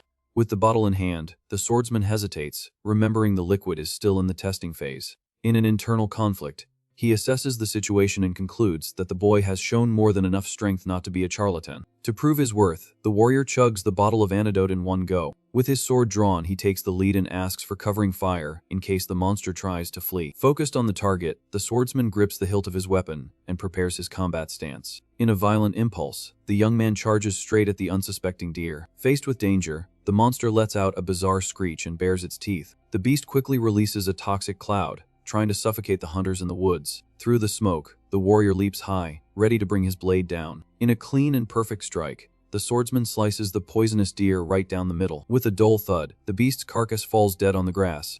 Immediately, the group's shooter screams in panic, warning that the carcass is about to explode. Before any reaction, the poison sacs on the creature's back burst, releasing lethal spores everywhere. Immersed in the toxic mist, the hunters await their end but realize the deadly bubbles cause no harm. Satisfied with the result, the protagonist smirks, confirming the effectiveness of his own invention. Right in the center of the explosion, the swordsman breathes normally and notices his body is still intact and full of strength. With a loud laugh, the young man celebrates the miracle and informs the team that the remedy worked perfectly. Relieved, our boy closes his eyes and gives thanks for the absolute success of the practical test. Full of swagger, the kid explains that with the right antidote in your blood, that terrible monster becomes easy prey. Totally ashamed, the warrior bows his head and apologizes profusely for having doubted the potion. Paying no mind to the flattery, our MC announces that the hunt has just begun and orders the team to advance even deeper into the forest. For the sake of profit, he reminds the crew to slice and save all the creature's meat, warning that this species will be extinct once the cure is released. Very far away, the story cuts to the gigantic capital of the Salmon Empire, full of modern buildings. At the luxurious headquarters of the Marina Group, the corporate atmosphere is buzzing with work. On the strategic planning floor, dozens of suits type frantically on their computers. Suddenly, a bald employee approaches the desk and calls for Section Chief Bake. In her chair, the intelligent Bake Soyan addresses her superior with impeccable posture. Straight to the point, the chubby manager asks if she is the adopted daughter of the old orphanage owner from Guri. Maintaining her politeness, the young woman confirms her origin but questions the reason for the sudden question. With a shark-like smile, the chief orders the girl to drop absolutely all her current projects immediately. Confused by the bizarre order, her eyes widen in disbelief. Without mincing words, the manager demands she pack her bags for Guri and solve a little personal problem for the company. Given the suspicious tone, the young woman crosses her arms and demands a clear explanation for this madness. With a slap on the table, he throws down the newspaper, showing the article about the new company Tong Bio and the $1 million contract with the military. Immediately, it clicks, and the girl understands that the matter is the new deer antidote. Venomously, the chief accuses her of playing dumb, since the whole world knows her father's pharmacy has become a branch of this new corporation. In a dirty order, the manager tells her to stick to her father and steal the secret formula for the potion for their company. From the tone of the conversation, the young woman realizes the chief wants to use her as a spy to betray her own family in exchange for power. Right in the middle of the tension, her cell phone vibrates on the desk, showing Old Man Beck's number. With the perfect excuse, she asks for a moment to answer while the manager tells her to be quick and accept the mission. With the phone to her ear, the woman listens attentively to her father's proposal on the other end of the line. Impatiently, the bald chief crosses his arms, awaiting the employee's submission. After ending the call, the intelligent Bake lets out a smirk and thanks him for the opportunity. Focused on greed, the manager asks if she has made the decision to become a spy. Adjusting her posture, the woman confirms with her head held high that she will move to Guri as soon as possible. Excited by the answer, the chief raises his hand to explain the details of the dirty plan. In a swift move, the girl pulls out her company ID and forcefully sticks it right into the sleazy manager's chest. With a huge smile on her face, she tells the bald guy to go to hell and shouts that she's quitting this dump. Furious at the humiliation, the chief curses at the ex-employee as she turns her back and marches to freedom.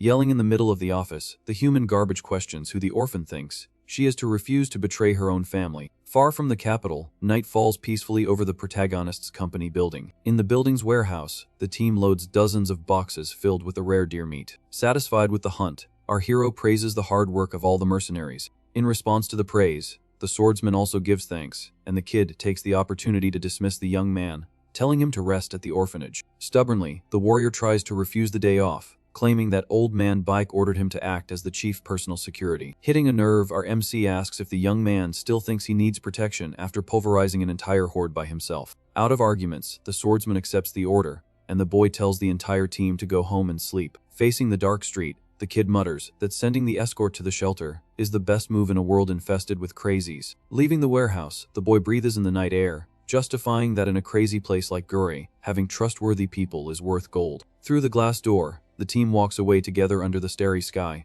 proving the boy knew how to choose his allies. Back in the corridors of the commercial building, he plans to set up a decent laboratory as soon as the company's structure is ready. With a nostalgic sigh, the kid admits that at first, he just wanted to make a little money to live in peace. The elevator arrives, and the metal door reflects the hero's face, who smiles and confesses that earning a fortune isn't all that bad.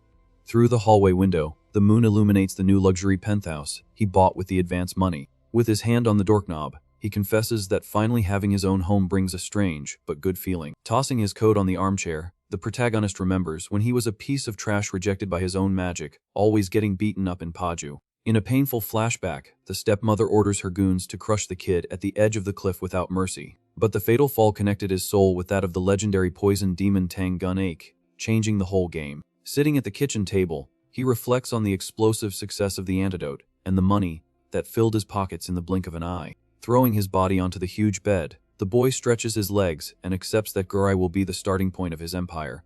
Through the cracks in the window, the city lights shine, and he vows that he now has what it takes to step on anyone. Far from the peace of the penthouse, a dark alley smells of trouble, and cigarette smoke rises into the night. In front of his goons, the famous mob boss Masang Sik confirms the mission to take care of the kid from the new company. With a rotten smile, the mobster scoffs at the newbie's courage in buying a luxurious building, thinking he owns the city. Boiling with envy, the villain mentions the rumors about the billions the antidote generated and vows to get his own piece of that fortune. Excited about the money, the goons rub their hands, but the boss tells everyone to shut up and focus on the plan. Annoyed, the suited man grumbles that the job would be easier if the jerk from YJ Pharmacy didn't insist on kidnapping the boy alive to steal the formula. With heavy steps, the gang marches towards our MC's luxury building. With flashlights pointed, the invasion happens quickly, cutting through the penthouse's security fence. Through the mansion's corridors, the goons move like shadows, carrying iron bars. At the bedroom door, The mobster pulls out a suspicious syringe and instructs his men to jab the target the second they enter. In a macabre whisper, he warns that the bizarre liquid will make the boy's eyes roll back, ensuring a silent ride to the car.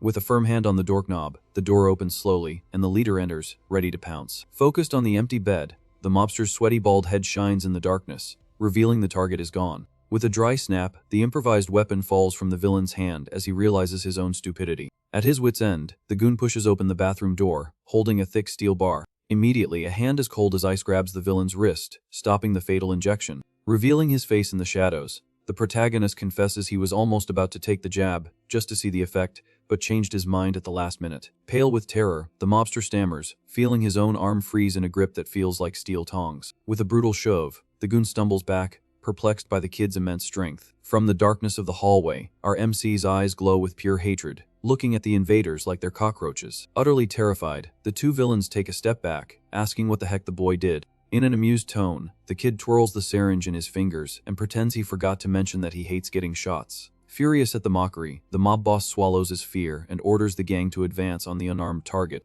In the same instant, the boy sarcastically questions if just swallowing the poison would have the same effect. Laughing at the audacity, the thug scoffs, saying the kid has lost his mind if he plans to drink his own sentence. To the goon's horror, the hero uncaps the lethal syringe. Without a second thought, our MC squirts the yellowish liquid directly onto his tongue, as if it were water. Shocked to his core, the villain's eyes widen as the drops fall, staining the floor with emptiness. In an instant, the boy's dark and toxic aura explodes, dominating the entire room. With his eyes fully illuminated by the new poison, the kid smiles maliciously and asks if the mob has any more of that. He quickly understands that the rumors about the poor neighborhoods controlling the heavy drugs in Guri weren't made up and celebrates the discovery of his new meal.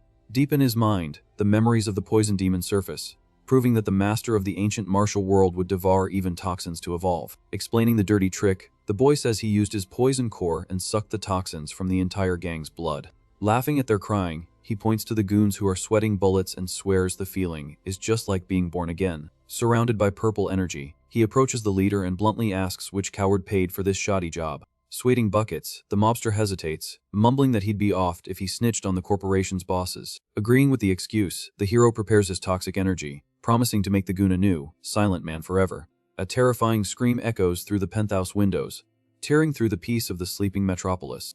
The next morning, a black car crosses the Guri Bridge at high speed, heading towards the hero's company. In the back seat, the Empire's commissioner examines photos and reports of the commotion, listening to his assistant chatter away. Adjusting her neckline, the woman informs him that the famous leader Ma Sang, sick, broke into Kim Tae-ju's house but got a severe beating and confessed everything. With a grim face, the official shakes his head upon learning that the boy dragged the criminals, alive, and dumped them right in the city police's lap. With no other choice, the militia accepted the serious complaint, which points to the head of YJ Pharmacy as the one who ordered the crime. Sighing in frustration, the commissioner grumbles, calling the platinum-haired mobster a complete idiot for failing so amateurishly. Staring at the landscape, the official knows this complaint will force the militia to intervene and create unnecessary chaos. With a noose around his neck, the commissioner decrees that things have gotten out of control and require extreme measures. In the square, the kneeling mob boss salivates and drools, begging the boy for more drugs.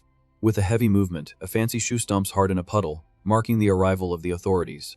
With an upright posture, the Empire's commissioner and Master Li of the militia enter the chaotic courtyard. Alongside their assistants, the Lord says they arrive too quickly, while our MC just watches the show patiently. Crawling on the asphalt, the mobster in withdrawal begs for help, dragging himself like a worm. Immediately, Master Li pushes past the goons and moves in front of the drooling villain. With disgust, he tells the human garbage to shut up, but the mobster can only whimper, calling for the Lord. Furious about the stain on his reputation, the police captain draws his giant sword, ordering everyone to back away. In the name of the Empire, he shouts, declaring a summary death penalty against the criminal in the public square. Tearing through the air, the warrior's blade descends with absurd speed, firing pure energy. A toxic shield appears, blocking the sword mid-swing with a clash of green sparks. The explosion kicks up dust everywhere, revealing our MC holding the giant blade without breaking a sweat. Hiding his hands in his pockets, the boy openly questions why the police want to slice up the case's main witness. Pulling a phone from his coat, the hero displays the video of the interrogation where the mobster himself rats out the platinum-haired guy from YJ Pharmacy. With a grin from ear to ear, the kid glares at the corrupt Lord, telling him to act right now that the video evidence is out there.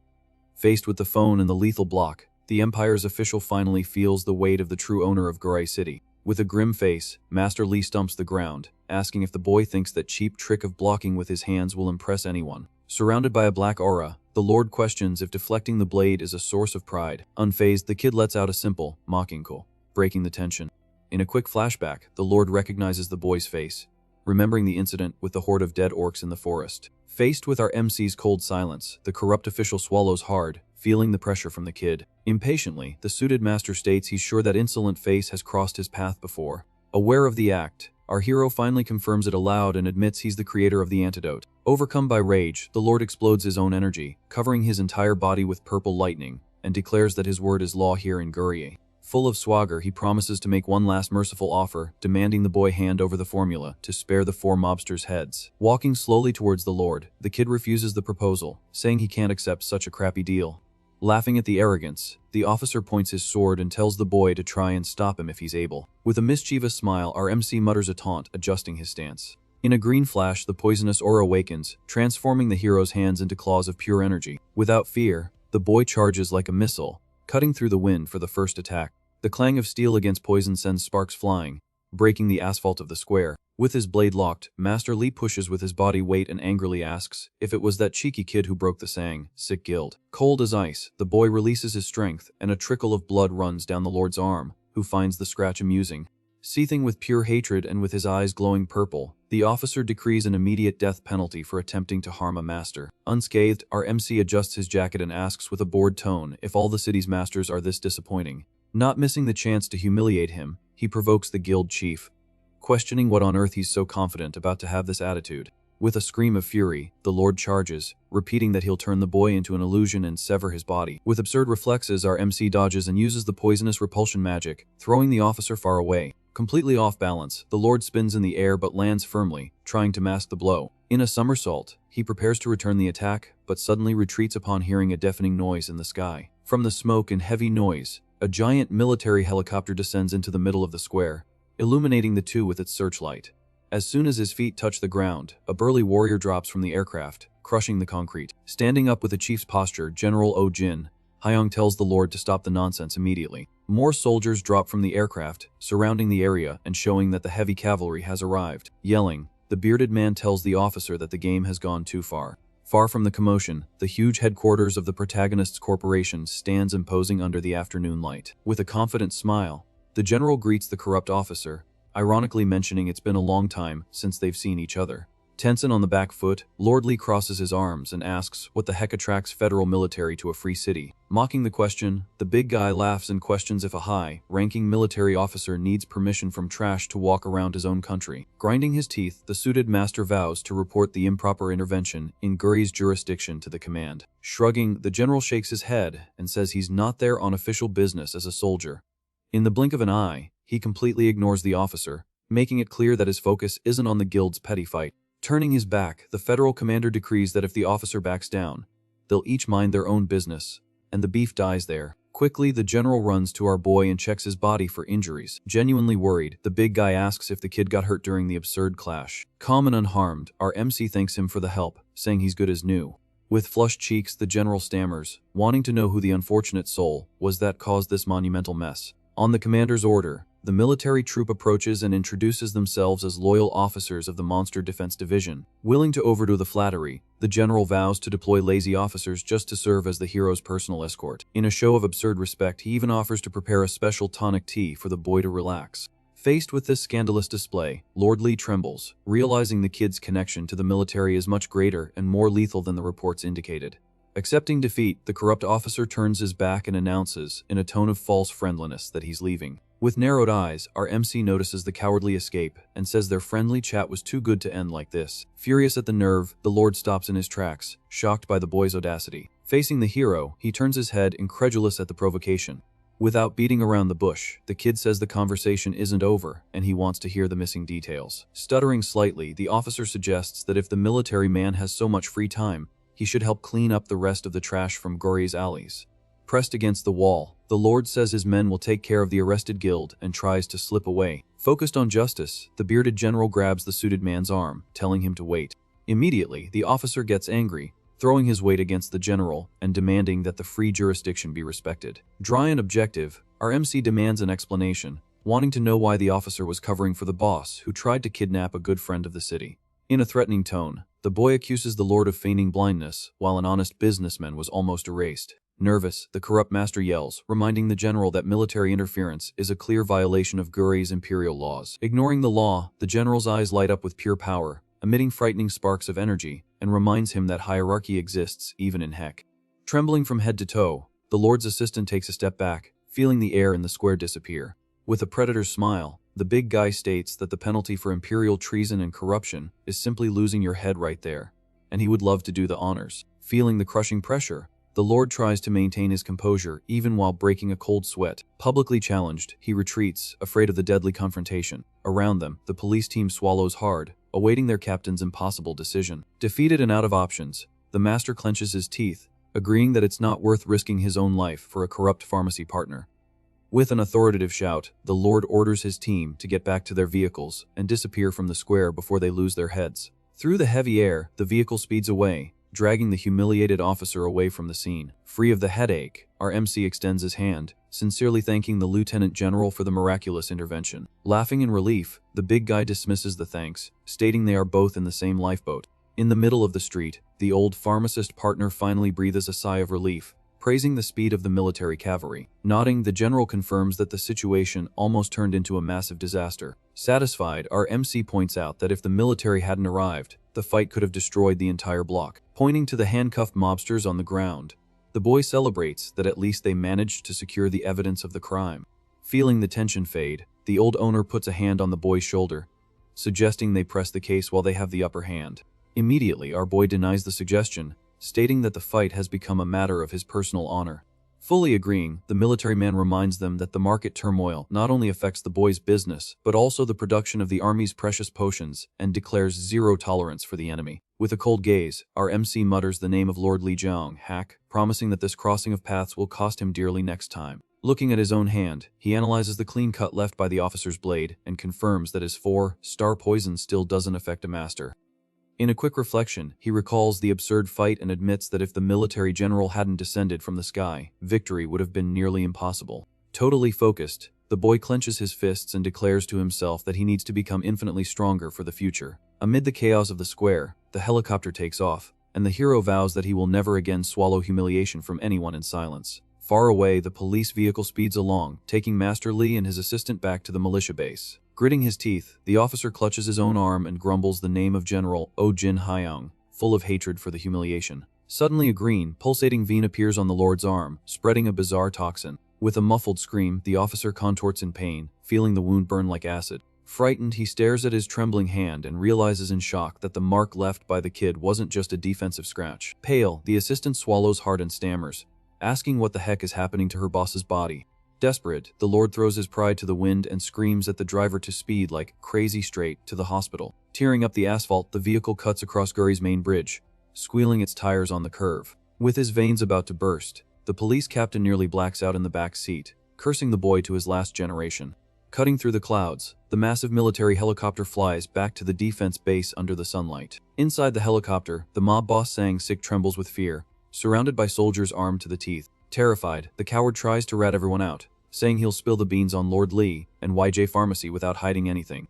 With his arms crossed, the bearded general gives a bored smile and tells the thug to shut up, as they already have the boy's video and don't need any more chatter. Without losing his posture, the commander turns his head and calls for his military assistant, named Jun Tae. Immediately, the subordinate agrees with his chief's order, ready to clean up the mess. With a violent thud, the soldier's boot kicks the drooling mobster in the stomach without mercy. Startled by the kick, the thug cries, begging for mercy as he's dragged by the neck. Completely cold, the soldier opens the helicopter door mid-flight, and the wind rushes into the cabin. In the blink of an eye, the useless mobster is kicked out, plummeting to his doom with a desperate scream.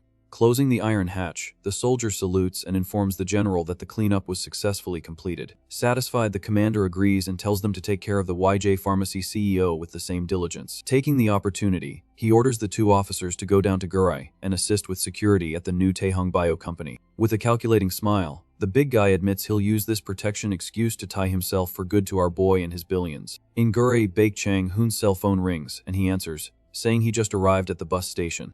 Walking through the turnstiles, the elegant adopted daughter of the old pharmacy owner waves back, confirming she'll grab a taxi. On the phone, the woman is completely shocked to hear from the security guard that our MC annihilated a horde of magic weasels by himself.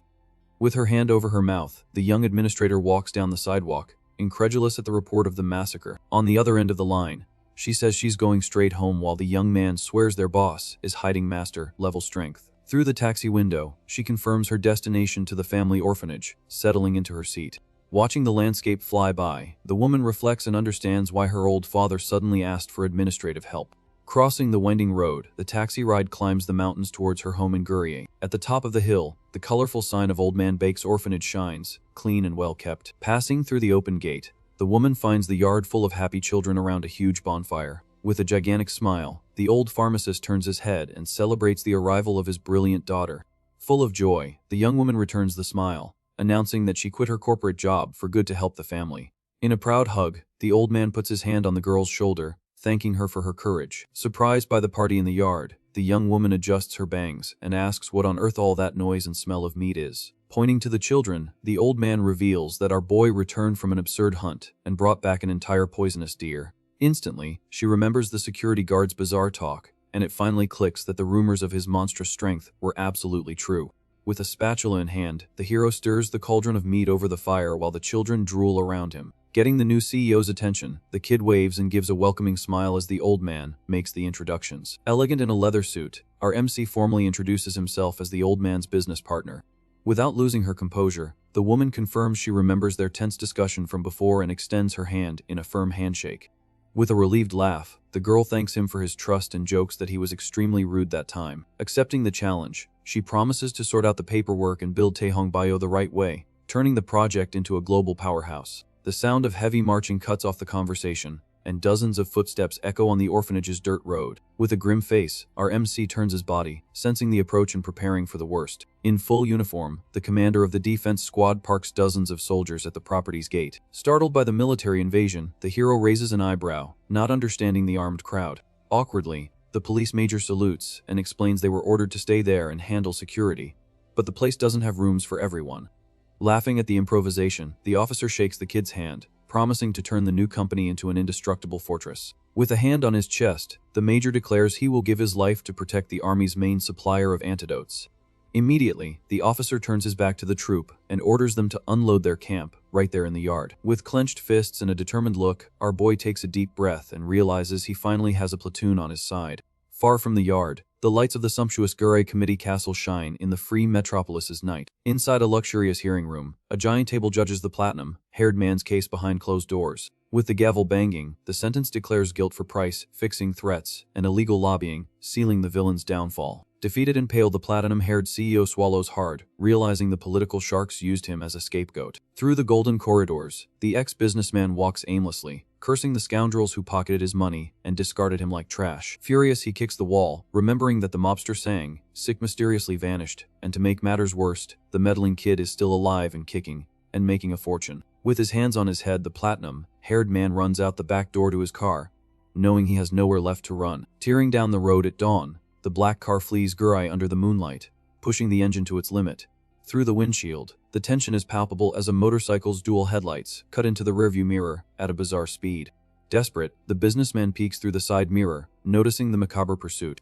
A biker dressed all in black with a sealed helmet pulls up alongside the driver's window. With a scream of terror, the platinum-haired man's eyes widen as a thick steel rod shatters the car window. In a violent crack, the club smashes the steering wheel, veering the car off the road with a deadly spark. The horn blares non-stop amid the panic, and the driver's blood splatters, staining the front windshield. Completely blind and out of control, the car breaks through the bridge's guardrail. Over the cliff, the luxury limousine plummets into the darkness in a silent, witness-free end. From the edge of the cliff, the mysterious biker watches the car sink into the dark water and coldly reports over the radio that the mission was successfully completed, disappearing into the night.